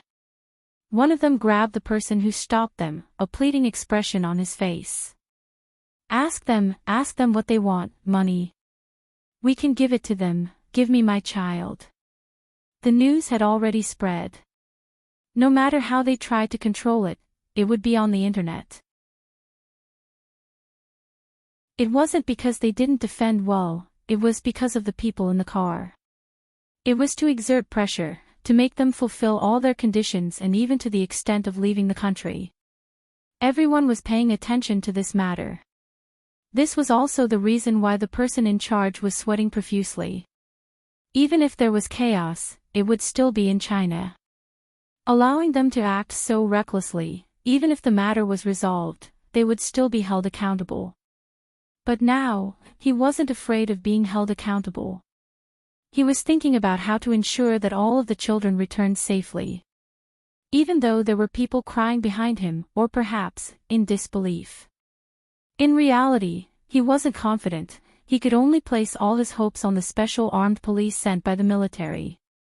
Yes, it said special armed police, but it didn't mention the military unit number. I'm done. When Boggio glanced up at the person in charge, there was a coldness that was like the clear waters of the snowy mountains. The person in charge held her hand. Please, you must succeed, the children are more important. There was another layer of meaning to this sentence. This was what all soldiers knew. It meant that if they were discovered, they had to sacrifice themselves to protect the children.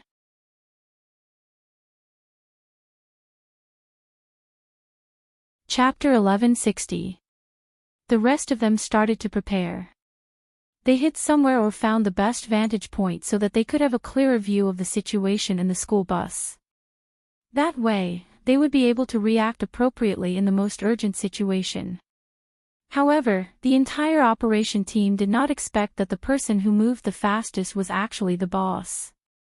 He held his rifle with one hand, looking like a leopard in the forest as he leaped into the hidden area by the side of the road. Wolf was still hiding, unable to shift his gaze. Sometimes, blocking a line of sight was more important than sniping. Prince wasn't good at long-range shooting, so he could only wait anxiously. But just as he was panicking, he saw a figure climbing up the tree suavely. There was a murderous aura at the corner of his eyes. When he sat on the tree branch, he used the surrounding environment to hide his body, blending into the tree. Prince's eyes widened. The big devil. Wolf also felt that there was an additional person behind him. It was just a feeling. He didn't turn back. But he knew it was his boss. Not many people had seen Chin Mo's long-range sniping skills. Most of the time, he was in charge of giving orders, which soldiers should be in which position and how to complete the mission safely. These people would be brought back the way they were when they came out. He was called the captain because he had to be the first to charge deep into the enemy's territory. However, not all missions could be completed based on who was strong enough. Prince watched as the person raised his rifle and placed it on his shoulder. He was like the most silent existence, his breathing moving with the wind. Boss, what is he trying to do? Hunter opened his mouth. Magician tilted his head, his face covered in dirt. Shoot. Boss hasn't held a rifle in a long time, right? Yes, everyone knew that ever since that incident, Chin Mo hadn't held a rifle in a real mission. No matter how good his shooting was, it was in the military because he didn't want to. After around 3 seconds, Magician smiled. Magician smiled. Does this mean that boss is really coming back? The person who raised his rifle and drew out an 800-meter no-man's land with a piece of hay in his mouth. That was enough to scare off anyone who tried to trespass the land.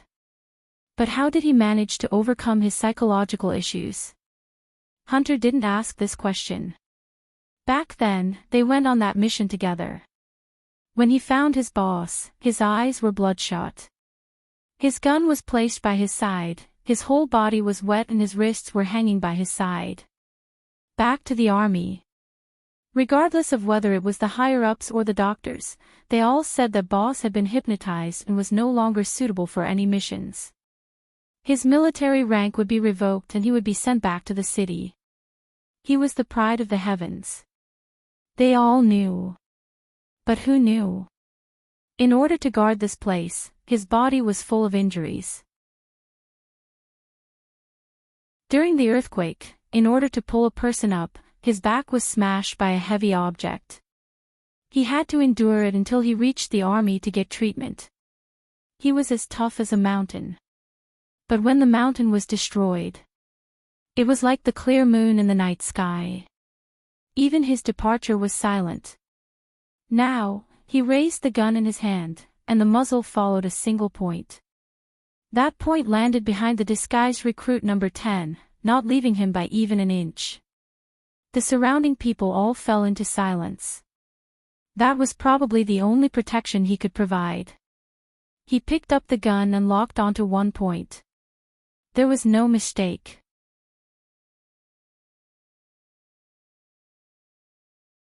Chapter 1161. Boss, they're here. One of the people in the school bus tilted to the side and looked out of the bus door.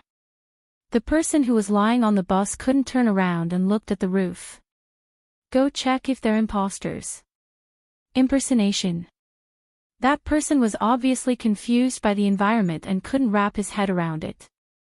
Actually, everyone was feeling pressured at this moment. Both the people who were surrounded and the people who were stationed there.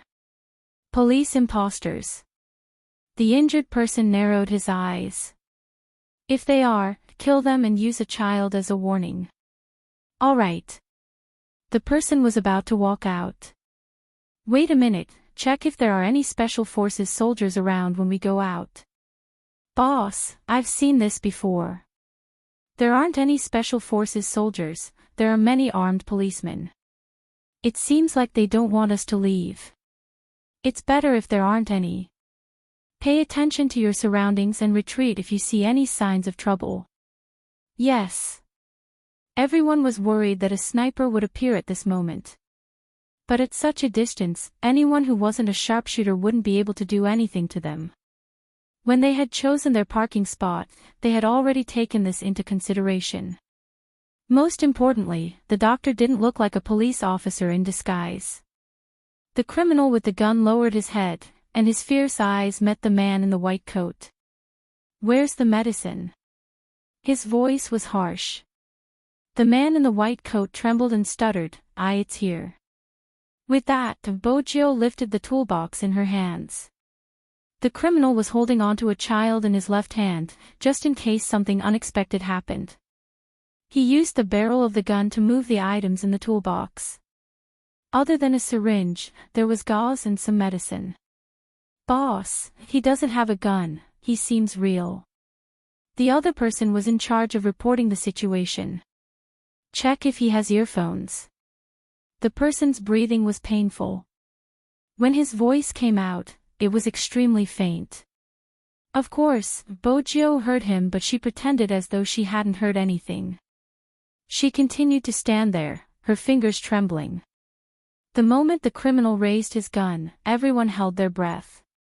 The moment he raised his gun, everyone held their breaths. The position where he raised his gun was aimed at Bojo's head. Prince gritted his teeth so hard that they hurt. The members of the operation team tightened their grip on their guns. Many of them assumed that their boss wouldn't be able to control himself and shoot since no one knew what the criminal was up to. But at this moment, the young man in the white coat took a heavy step back. Then, as if he was scared silly, he squatted on the ground and hugged his head with both hands. Wait! Number 10's hand signal. Others might not be able to see it, but the snipers could see it. Although he was holding his head, it was indeed a gesture. But why couldn't they understand the gesture? Was this a military gesture? What was the meaning of this? His index finger bent forward a little. Anyone who does missions knows that when you're on a mission, you don't do anything meaningless. Therefore, the young man's actions were definitely meaningful, but they really couldn't understand what it was. A unique hand signal from the army. He couldn't tell how many missions Magician and Hunter had completed. But there was one person who knew.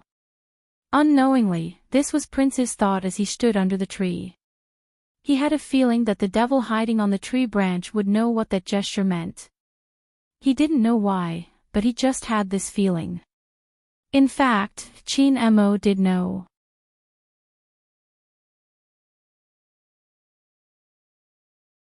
Chapter 1162. Which meant, she had asked him not to shoot first. Chin Mo knew everything, but he didn't loosen his grip. Even through the sniper rifle, His eyes were as deep as the galaxy in the night sky. The criminal was relieved. The more afraid the doctor was, the lower the possibility of it being fake. Moreover, the person had knelt down just now. It was obvious that he was scared silly. Get up. The criminal reached out and pulled Bojo into the school bus. It was the most dangerous place in the bus. This meant that there would be 3 guns pointed at Bojo's head. That's right, 3 guns. But the moment she entered, Bojo understood who was the most difficult person to deal with in the bus. Even though he was injured, he still had a gun in his hand. Even at this moment, he was still sizing her up with the tattooed man. In the video, he was the one who had shot the tourists. Bojo lowered her lids. She suppressed all her emotions but didn't stop trembling. The tattooed man tilted his head. Yes, the doctor is here. It isn't fake. I will continue watching. I know I won't be captured alive. For such overseas criminals, being captured alive was the most dangerous thing. Being captured alive meant that they would be able to obtain information. Bojo stood there motionlessly. Her black-rimmed glasses made her look extremely weak. The criminal behind her pushed her forward forcefully. Quick. I'll give you 5 minutes. If you can't treat our boss, I'll shoot you. I need a medical kit.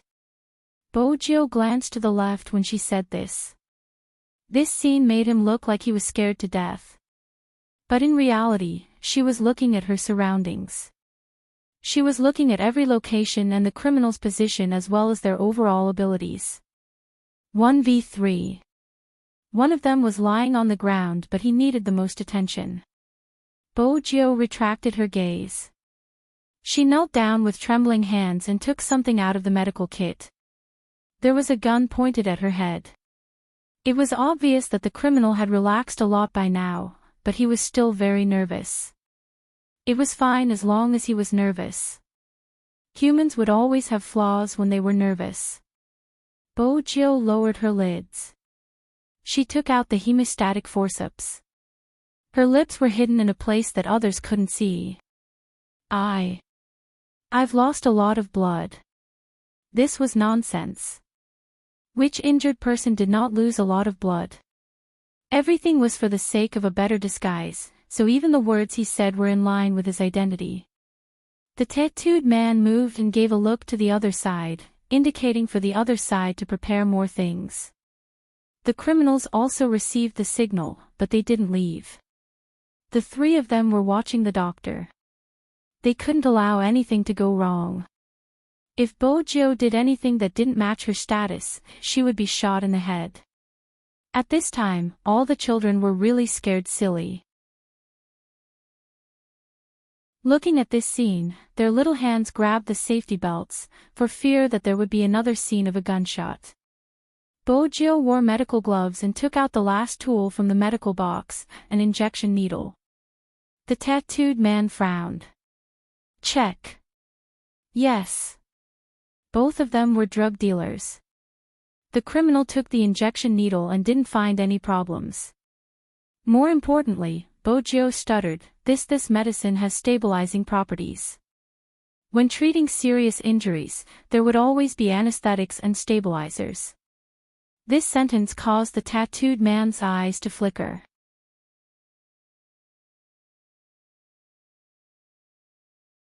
Chapter 1163. It was at that moment. Prince, who was standing under the tree, suddenly realized that there was a completely different aura coming from the tree. Like a ferocious tiger coming out of its cage, the man suddenly adjusted the muzzle of his gun, turning it 45 degrees.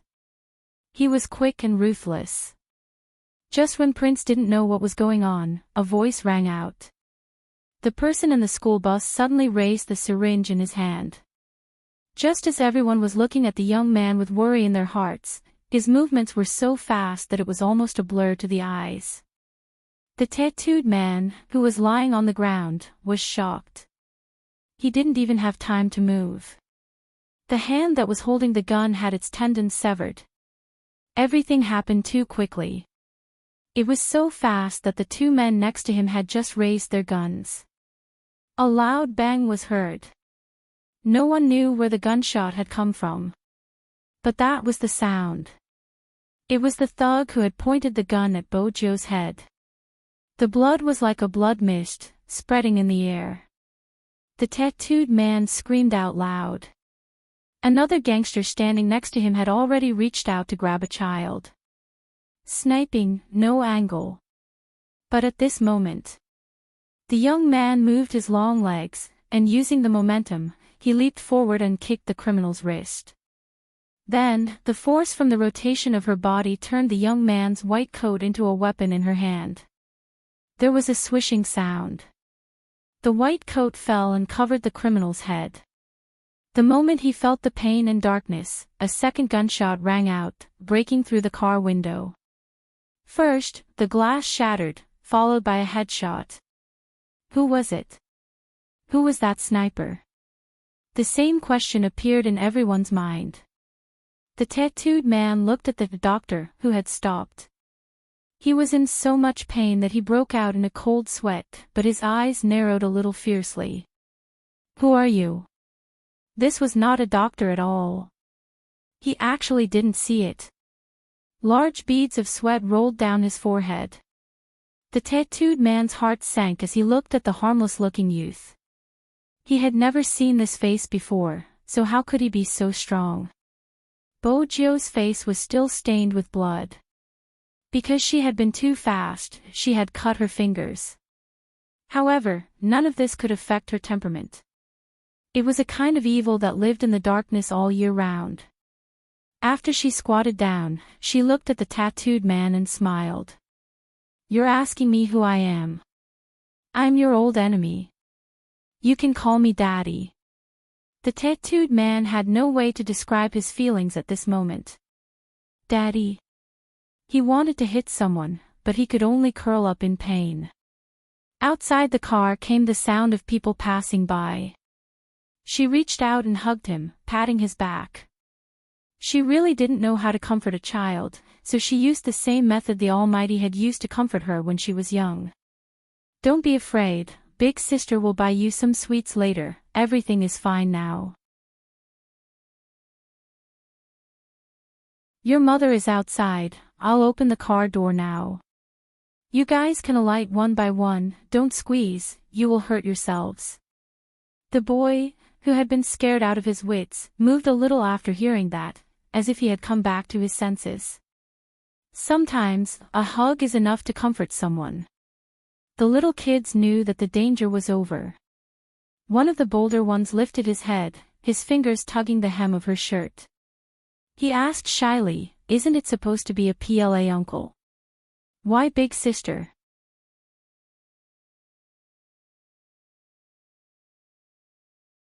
Chapter 1164. The people outside were anxious. The tattooed man lying in the car could no longer move. The parents were the first to break through the defense line. Some of them even pushed the guards who were originally standing at the side. But at a time like this, everyone could understand how they wanted to receive it. Compared to the chaos outside. When the children got off the bus, they followed the order of their seats. Bojo arranged for them to form a line. She stood in front of the tattooed man and crippled his other hand. This way, she would be more at ease. The children were also covered in blood. Their faces were still filled with fear from what had just happened.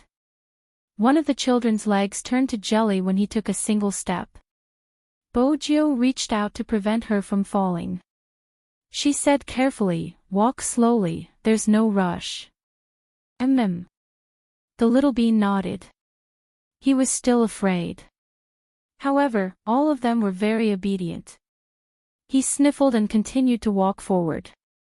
When he walked out of the school bus, his mother hugged him in her arms and he burst into tears. The situation was finally under control. The person in charge heaved a sigh of relief. However, there was another person who heaved a sigh of relief. It was the crown prince. When the devil sat on the tree, his aura was too strong and he only fired 2 shots. 2 shots, no more and no less. Every time the gun was pulled, it brushed past his ear. Prince was the one who saw everything clearly. When that person jumped down from the tree, there was only one thought in his mind. He was a sharpshooter. How could a headshot be made from such a tricky position? No, it was too. It was mainly because he was fast. Not only was he fast, but it seemed like he had already analyzed the opponent's movements when he raised his gun. His mentality, speed, and combat experience were all factors.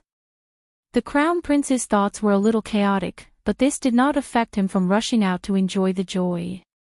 He was really happy.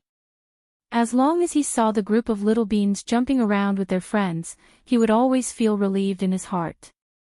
Everyone in the operation team put away their guns, as if they had never appeared. Prince and Wolf were in the same area as Chin Mo. The demon's pocket was bulging as he walked towards the school bus with a spear in one hand. After the smoke subsided, there was a vast expanse of white on the battlefield. The man's back was straight, and he wore a combat uniform with a black band around his wrist. When he passed through the crowd, time seemed to stop. People are looking back. Chin Mo didn't seem to care. He pulled the youngster out of the car. Then, they gave each other a tight hug. Even that pair of eyes of the night had become so deep that it was completely dark. Bojo paused, sniffing the pleasant peppermint scent. It was different from usual, carrying the smell of gunpowder. She wanted to reach out too, but then she realized that there was blood on her hands and clothes. Brother Mo, I'm dirty. I don't mind. Chin Mo tightened his grip, as though he wanted to knead her into his bones. You don't mind. He returned the hug. Bojo smiled and reached out. This kind of hug was not excessive at this time. After all, the scene just now could be described as a matter of life and death. It was just that the few people who were familiar with their boss were in a state of shock. They couldn't believe that the great demon would do something like that. Previously, when they were carrying out missions, the boss would also revive them when they survived a disaster. But hugs.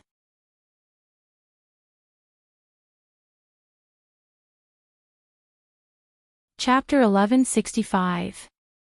If it hadn't been for his superb marksmanship, they would have suspected that he was a fake boss. The little kids stood at the side, their eyes wide as they watched the scene. His parents wiped their tears. Hurry, thank the 2 uncles from the People's Liberation Army. The little kids remained silent. One of them tugged his mother's sleeves, leaning towards her ear. One of them is an elder sister. You can't differentiate between genders, don't call anyone good-looking your elder sister.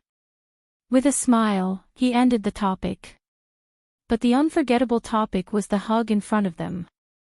Of course, that was an internal matter of the operation team. The person in charge walked over, getting his men to detain the tattooed man. He couldn't walk anymore, but he was still breathing. This proved that the mission had been a success, they had captured him alive. The tattooed man was carried down. When he saw the people wearing black scarves, his first reaction was that they weren't ordinary policemen, they were definitely from the military. But he couldn't tell which military unit they were from since they were all wearing black scarves. Among the onlookers, there was a journalist who wanted to record this scene. But Chin Mo was the first to notice. He glanced at Magician on the left. Magician took a step forward, blocking the camera. I'm sorry, I can't take photos, please hand over the film. Why? Mister, your heroic deeds should be reported and let everyone know. This is such a great contribution. Without you, these children would not have been saved. The reporter adjusted the angle, trying to capture the image of Chin Mo and Bojo. Was that the disguised doctor who entered the school bus? Magician frowned. This time, he didn't hesitate, reaching for the camera. He opened it swiftly and took out the memory card, breaking it into two. Hey! What's wrong with you? Don't think you're so great just because you're an armed policeman. Why did you touch my camera? Magician ignored him, returning to Chin Mo's side. Boss, it's settled. Retreat, Chin Mo said. The person in charge basically understood the situation. The worker was still shouting, unreasonable. I want more people to know how heroic they are.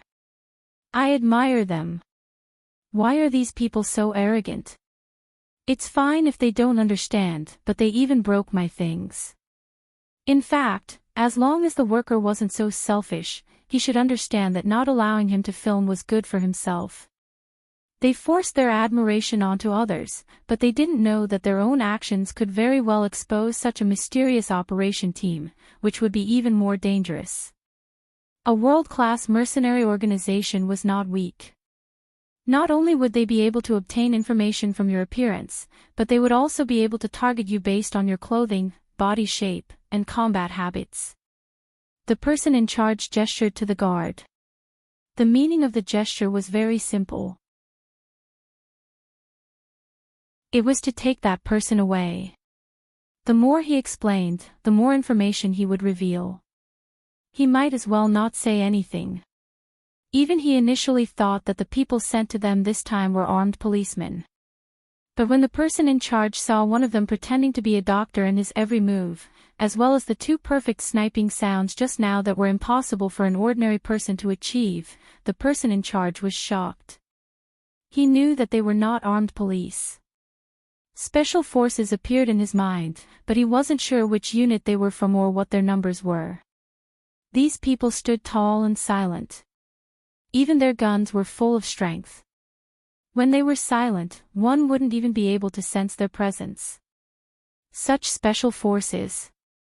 The person in charge's expression changed, but he didn't say anything. The tattooed man wasn't willing to admit defeat. When his eyes swept past Chin Mo, it seemed as though they were filled with venom. You are dead. He spoke in Burmese, as though he was spitting venomous words. Chin Mo didn't even look at him. Blood trickled down the tattooed man's lips. His wrist hung limply, his gaze landing on Bojio's face. Especially you, doctor. At this moment, Chin Mo moved. He blocked the man, his thin lips moving slightly.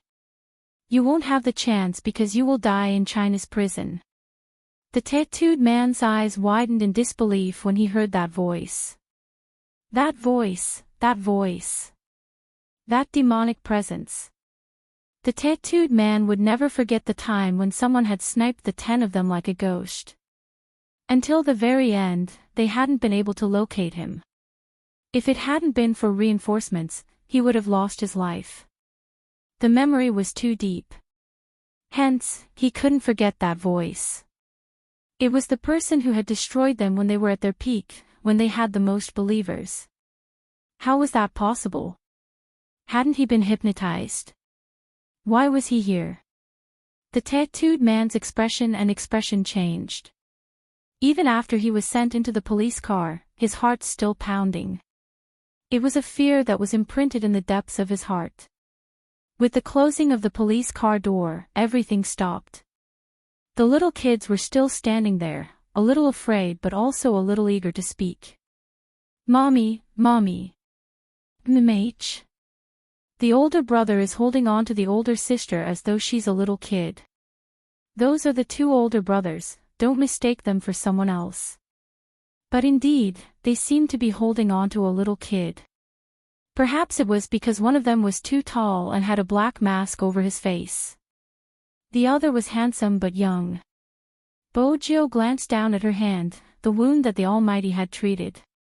Even though the wound wasn't important to her, the Almighty held on to her wrist. But with the Almighty holding her wrist, she could always feel the warmth under the thin skin. It felt like jade. It was obvious that he had other matters to attend to. It wasn't appropriate for him to hold on to her like that. Hence, the people beside their boss watched as he took something out from his pocket and placed it in the youngster's hand. "Come over after you're done eating." Bojo glanced down at the thing in her palm, her lips lifting into a smile. Magician, who was closest to them, had been walking normally when he bumped into a tree. Hunter had fared better, at least he hadn't knocked into the tree. But when they saw the scene, their reactions were the same. It was a little surreal. Prince opened his mouth, wanting to say something. However, when he met the devil's gaze, he quickly looked up at the sky and whistled, acting as though he hadn't seen anything. His heart was filled with gossip. F***ck, what exactly was going on? Wolf remained silent. Silent, but the little kids weren't silent. They turned and asked, "Mommy, did you bring sweets? You're still thinking about sweets at a time like this?" The mother glanced at her son's blood-stained arm, hugging him. The little kid pouted. "That big brother brought sweets for little brother. I saw it, it's orange-flavored. It's good to have a big brother. Mommy, can you and Daddy give me another big brother? Bring me sweets when he grows up." Hearing that, the mother was stunned. She looked behind her and saw the young man who had been pretending to be a doctor. He had a lollipop in his mouth and one hand was in his pocket. His expression was a little lazy, and the hem of his shirt was being pulled by another child. "Big sister, no, Mommy said your little brother. Didn't you say you were going to give me sweets? Come with me." The youngster raised a finger, shaking it. "I can't give you this." "Why?" The little kid was starting to get agitated. The youngster wasn't moved. "My captain gave it to me. The meaning is different depending on the person who gave it to me, understand?" The little kid obviously didn't understand. Wasn't it just a candy? On the other hand, Prince was conflicted. So the devil's pocket was bulging because of the sweets. The devil, sweets, who would link these two things together? Moreover, the devil coaxed his soldiers by giving them sweets. Wasn't that a little too feminine? Prince imagined that if the devil gave him a piece of sweets, it would be scarier than the end of the world. Prince shuddered and stretched out his hand to rub his arm. The truth proved that Prince was thinking too much. Magician and Hunter stood at the side, their thoughts turning 180 degrees. "There's a problem." "Of course." Hugging was fine, but giving sweets. When did their boss go down this path?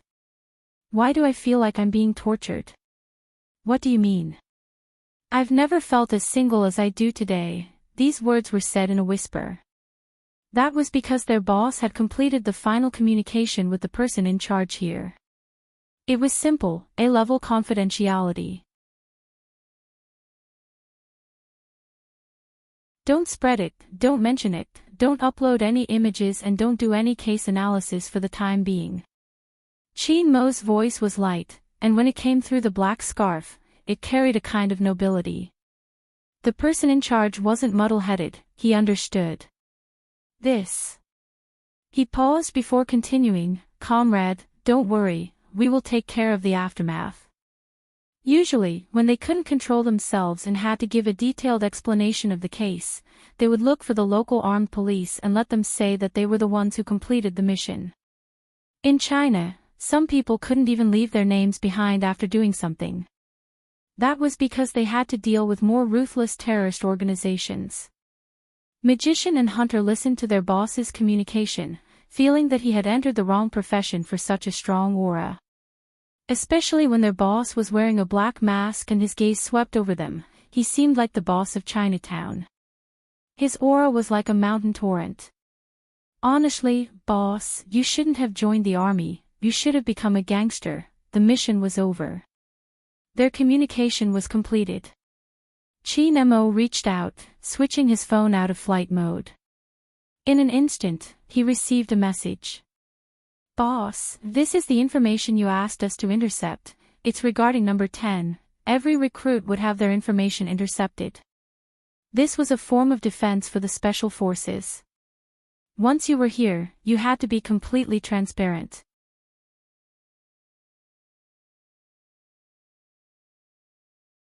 Chapter 1166.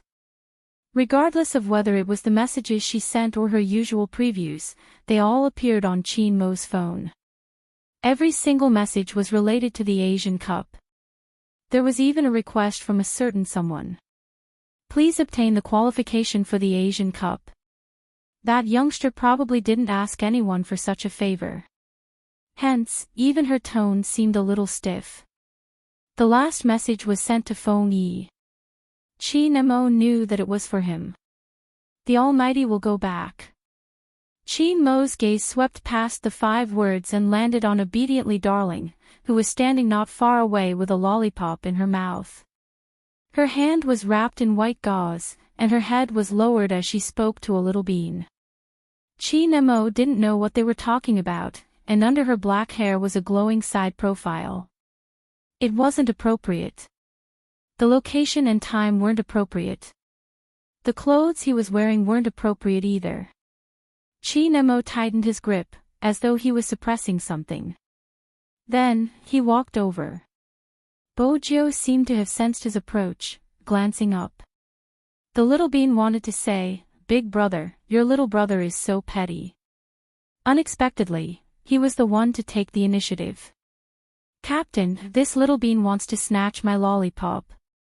Little bean. Little brother isn't just petty, he's also shameless. Didn't he say he would give in to the little kid? Fortunately, someone was teaching him a lesson. The little bean glanced at the tall big brother. He reached over and grabbed the back of his collar as though he was a sack. His voice was calm. "Let's go." He had to go home and teach the little brother a lesson. Whenever he was disobedient, his father would often do the same. But the little brother wasn't bad. He was just a little shameless, but he had saved them just now. "Mommy, will that big brother bully the little brother?" Magician and Hunter were walking at the back. They could vaguely hear the child's voice in the air. They thought to themselves, "Kid, don't you know our boss is different from normal people? How could he be lecturing you? He's more like spoiling you." If he really wanted to teach him a lesson, he would only ask one question. "Do you think you are suitable to be a foreign special forces soldier? If you think you are, come and fight with me." Just this question alone made many recruits retreat in the face of difficulties. But now, it was different. Indeed, it was different. Even though Chin Mo had a sense of propriety and restraint, he couldn't resist the strong gossiping heart of the operation team. "Huntsman, it's number 10. You're the one who picked him up. Don't you have any information on him?" Magician tried to find out more. The hunter was furious. "If there was, why couldn't I find out about it? Strange, who is it?" Magician turned his head and looked at the back view of the person in the white coat. He thought about what this recruit had been doing all this while and suddenly froze.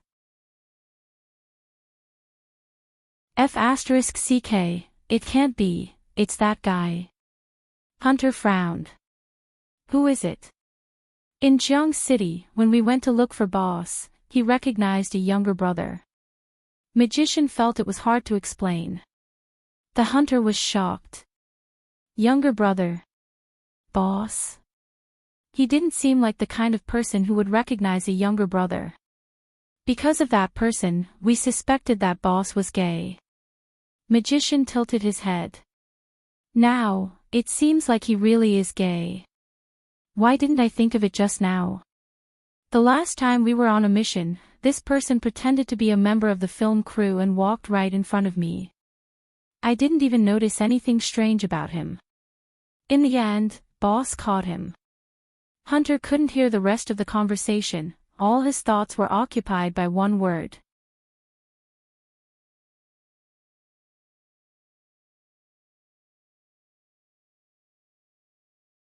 Chapter 1167. Magician didn't deny it. Instead, he asked, "Can you explain why our boss gave her candy just now?" He really couldn't explain it. The recruits didn't know and thought that the devil would occasionally be as gentle as a gentle breeze. But they knew that he wouldn't be like that to others. Hunter took a step forward.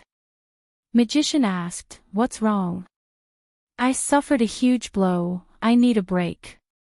"This is too much of a shock, I wasn't prepared at all."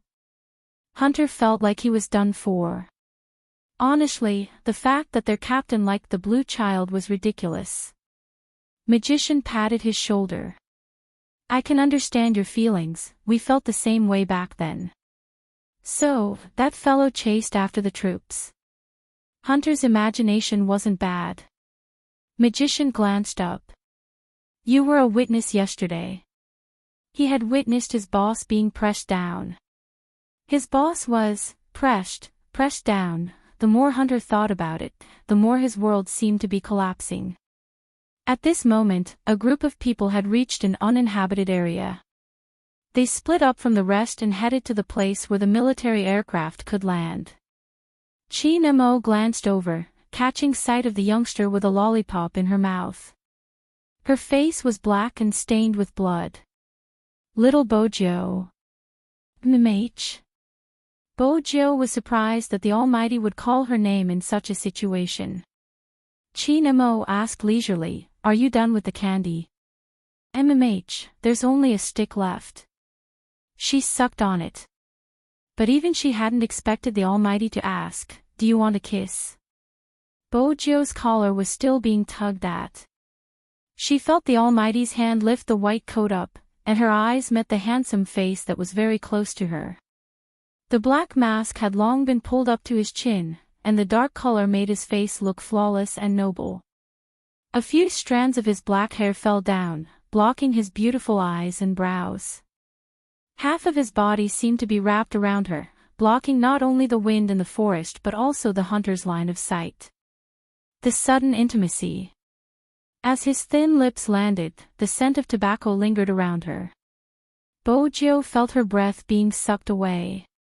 Her heart seemed to be scratched by a furry claw, a layer of sweetness gushing out. It was a light kiss, like a candy hidden in the Almighty's pocket. Both of their lips had the taste of oranges. Traces of numbness came from between their lips and slid over their skin. For a moment, the only thing left in her nose was the unique taste of a man. It was the smell of gunpowder with a hint of mint and tobacco, making it hard for her to let go. Magician and Hunter, who were standing not far away from them, froze. "Boss, are you bullying us because we haven't been in a relationship before? Is that why you're acting so nonchalant? Even if you pull up your clothes like that, we still know how to kiss, okay?" Could it be? Magician and Hunter looked at each other. Based on their understanding of their boss, this meant that he didn't care whether they knew or not. On the other side, Bojo's breathing was erratic. The corners of her mouth curled up faintly.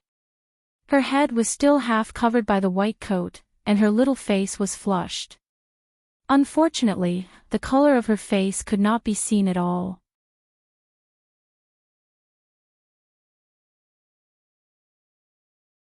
Chapter 1168. There was a hint of a smile in the Almighty's voice when he said that.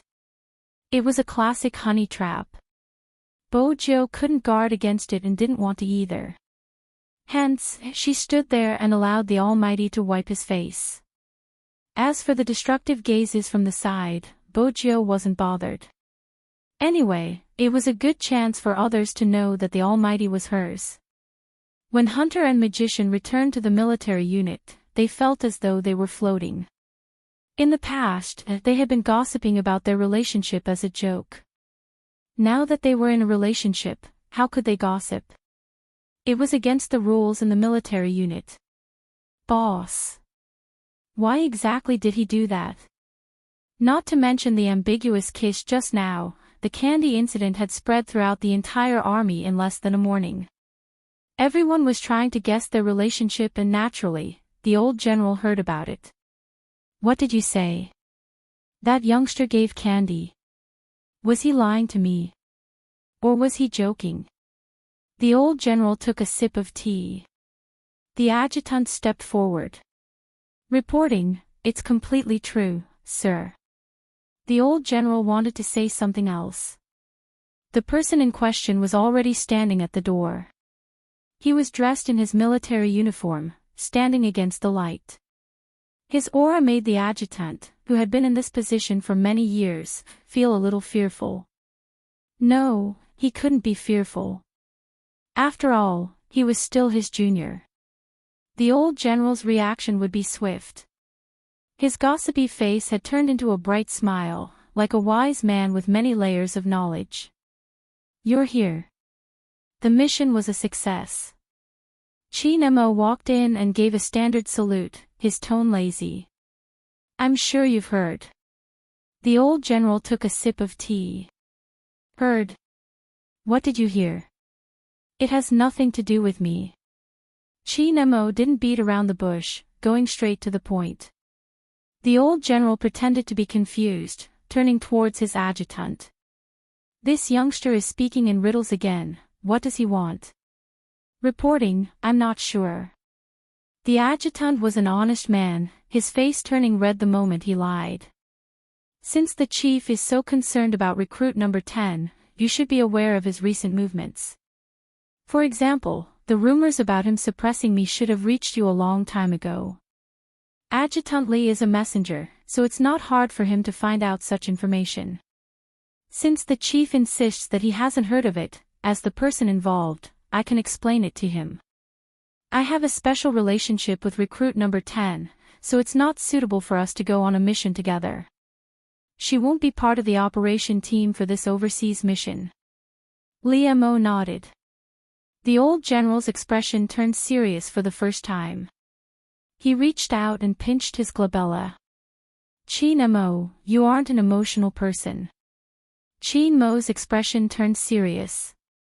"Chi Mo, you aren't an emotional person. When someone points a gun at her head, I can't stay calm. If I don't stay calm, I won't be able to complete the mission." The old general looked at him and said, "But today, you did very well. It's different outside the country." Even at this moment, Chi Mo's thoughts were clear. "We won't have any reinforcements there, we won't be able to disguise ourselves, and we won't even have a path of retreat." The old general had his own insistence. "Number 10 is a rare technical soldier. I admit it." When Chi Mo said these 3 words, he could even imagine a certain someone sitting in front of the computer, her fingers flying across the keyboard. Even the coldness in his eyes melted. He smiled faintly. There aren't many people who are better than him in terms of network technology. The adjutant standing at the side. What's with the feeling of being sold? But... With that, Chi Mo paused and glanced at the old general, his tone calm. "If it was your daughter, would you let her go to the battlefield?" The old general had a daughter, and he had wanted her to get to know this cold boy. He was a soldier, and indeed, he had never thought of letting his daughter go to the front line. What kind of place was that? It was a place where people could eat people.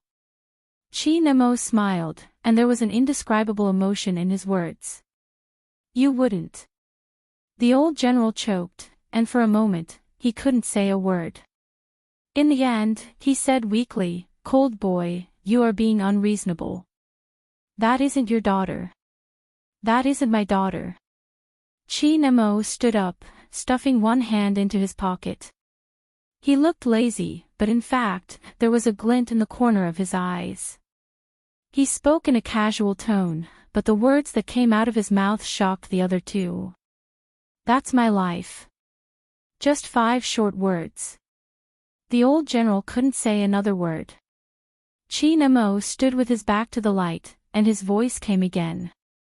"For the mission the day after tomorrow, think of a way to make her stay." This kind of conversation would not be heard by a 4th person other than the 3 of them. After Chi Mo left, the air in the room seemed to have quietened down. After an unknown period of time, the sound of the clock shaking could be heard. The old general knocked on the stainless steel in his hand. "Was that fellow asking me for a favor?" "I think so." Even though it was unbelievable, the adjutant was still suppressed by the words, "That is my life, until now." Who could ask the devil to ask someone for a favor? It was hard to imagine that such words would come out of the devil's mouth. However, it was precisely because of this. He and the old general would understand the significance of number 10 to him. Send the name list. The old general put down his cup, his gaze a little heavy.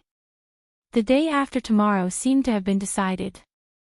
Even he was just cooperating with the work on this mission. No one could predict how dangerous it would be. Most of the people who came had a rough idea.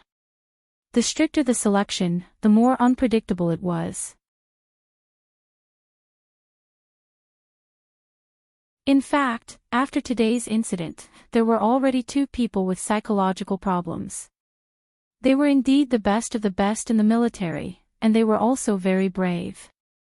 However, the quality of their sleep would directly reflect the situation.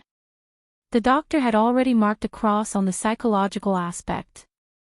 This mission didn't only require physical conditions, but also psychological endurance. After all, the other party had a psychological hypnotist. That would be the real nightmare. The military didn't slack off in their training. Even if they completed a rescue mission, they still had to do what they had to do. The further they went, the more intense the selection became. Basically, everyone was covered in mud. Perhaps it was because of the rumors or the exhaustion from the training, but one of the new recruits suddenly stood up during the break. He looked towards Bojo. Do you dare to compete? During the mission, the new recruit was at the periphery and wasn't sure what was going on.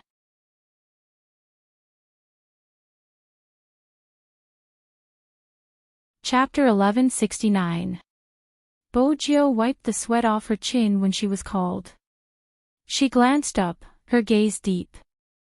Prince was in the same dormitory as Bojo and they were in the same team. Moreover, they had been together for such a long time. He knew Bojo's performance better than anyone else. Now, someone said that she had relied on her connections to get her position. That was so frustrating. Prince wanted to stand up for her. After all, he came from the military and had a fiery temper. He hadn't expected someone to interrupt him. What do you want to compete in? It was Bojo. She stood up with one hand stuffed into her pocket and the other hand behind her back, wiping the last drop of sweat off her chin. Her tone was calm. No one in the military would be too harsh. Someone had suggested this challenge because he was responsible for the mission. He knew how hard it was to become a technical soldier, but he had to be someone worthy of their protection. You pick. That was the recruit's reply. Bojo glanced up. I'm fine with anything. Then let's not compete in a single match. After today's training, we'll meet in the jungle. According to the international jungle rules, regardless of the method, the one who explodes first wins. It was rare for a recruit to have such a challenge. That recruit also knew that according to the previous rumors, it was their technical soldiers who had destroyed the opposing team. But the others didn't know that there was a sniper among them. If there hadn't been an outstanding sniper, number 10 wouldn't have been able to infiltrate the enemy camp. They were the last to be sacrificed. From the start to the end, they hadn't seen number 10. The reason why they chose the jungle challenge was to tell the recruit that if the technical soldier was too weak during an overseas mission, he would be a burden to the entire operation team. Bojo understood what he meant. She drank a mouthful of water and replied, "Okay." Prince opened his mouth. He wanted to tell Bojo that this was the recruit with the highest qualities in Team 2. His sniping and concealment skills were top-notch. She should consider before agreeing. But on second thought, if he was in her shoes, he would have accepted the challenge too. But, brother, tell me the truth. What exactly is your relationship with the devil? Was it really as the rumors said? The military didn't allow such special feelings. 2 men. Even if they weren't in the military, it wasn't possible. If this was true, even the great devil would have to be demoted in rank. Even though she hadn't been in the military, she knew the logic behind it. She smiled. What do you think our relationship is? This question made Prince choke. What should he say? F***ck. Just as Prince's face turned green, Bojo opened her mouth again, her tone leisurely. Family. Family members. Prince's eyes widened. What do you mean? Holy sh**t, he was even stuttering. It was mainly because this word was too misleading. Bojo arched a brow and pointed at herself. I'm handsome, right? Captain is handsome too. It's easy to tell. Prince. Are you praising yourself or answering my question? Don't tell me you're brothers. Prince chuckled. Bojo turned, nonchalant. Congratulations, you got it right. But we aren't blood-related, we're cousins. Cousins? Prince felt that something was amiss. Then why did you suppress the devil that day? Bojo arched a brow. I just wanted to ask my brother to not tell anyone about our relationship so that the people here wouldn't have any ill feelings towards me. We are all new soldiers and I don't know how to fold my blanket. It's embarrassing. Don't you want people to know that your uncle is our old general? Bojo raised her eyebrows. Prince found the first half reasonable, but when he heard the last sentence, his expression darkened. He pointed at Bojo. You. F***ck, how did she know? That didn't make sense. Bojo took another sip of water, a devilish smile on her face. So, you believe me now? Me, tell me how you know my identity first. Prince thought to himself. Wasn't his disguise good enough? He hadn't even interacted with his uncle before. Bojo replied slowly, I'll find out if I want to. Youngster, you're still too naive. It's something that can be settled with a computer, how can it be so troublesome? Prince was stunned. He held on to Lin Fan's hand. Brother, please don't tell anyone about this. I really want to join the army. Sure. Bojo placed the water down. Tell me your conditions. Prince glared. Another F***king condition. Why did he join the military instead of being a robber? Tell me, what are your conditions? Prince was behaving like a little wife. Bojo pointed at her phone. I was warned by my captain that if I use my phone again, he'll kick me out of the military. Think of a way to get me a phone. We can't contact anyone in the military. Prince had his principles. Oh, Bojo replied. Then I'll go talk to my roommates about your family background. F***ck. Prince reached out and pulled her back.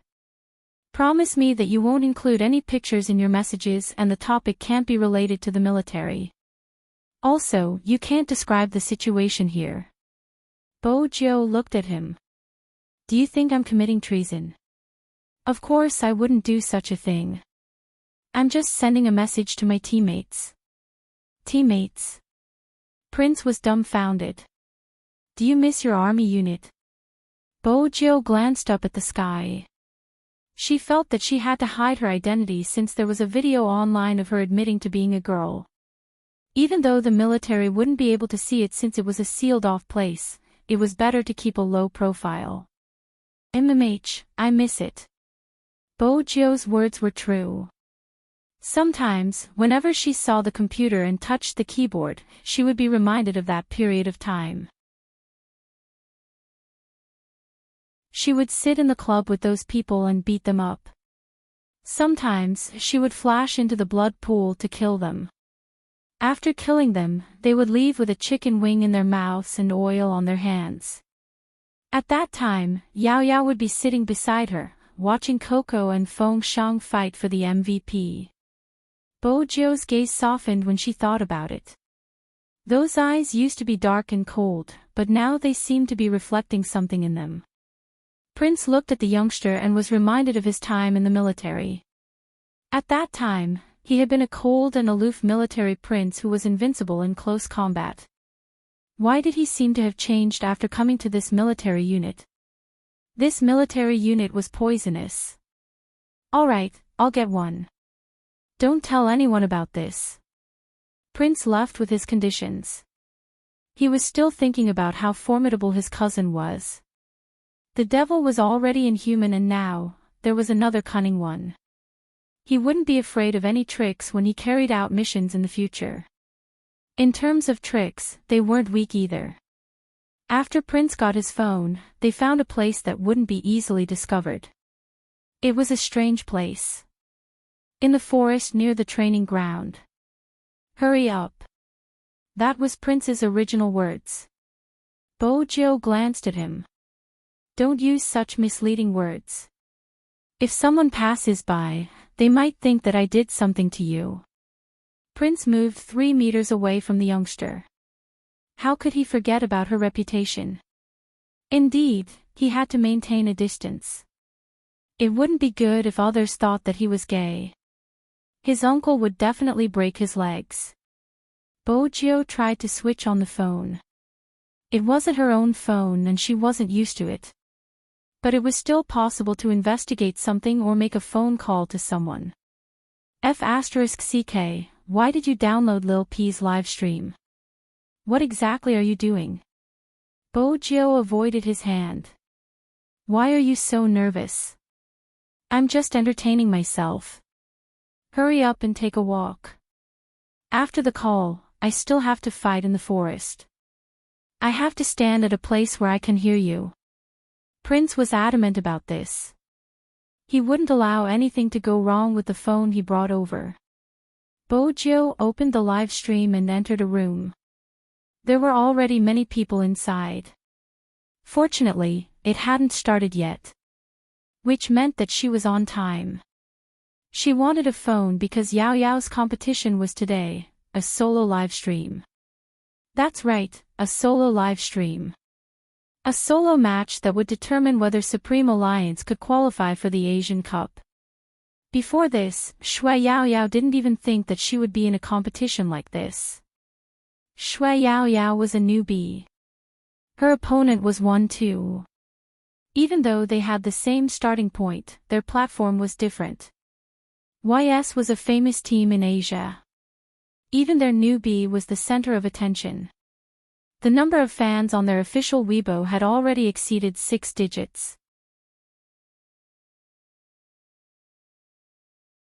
In comparison, the number of viewers on Shui Yao Yao's side was almost negligible. Such a solo match wouldn't go unnoticed. China and Country H each sent a commentator to explain the match online. But even so, all the procedures followed the international rules. This meant that it wasn't an ordinary solo match. Even though they were separated by the internet, they could still feel the tension in the room. Nervous? The netizen laughed. Our CK was still live streaming yesterday. He didn't seem nervous at all. The opponent should be nervous, ha ha ha. I heard it's a girl. A girl's ability is limited when it comes to gaming. Don't cry when you get killed. You don't understand. China likes to do such things. Even esports relies on one's face. Who knows how she got there? Get CK to be gentler when he attacks. That's how we show our might. He doesn't have to be gentle to win. You guys don't know how the Chinese chased after CK. It seems like the fans know who to support. Isn't it always the style of the Chinese?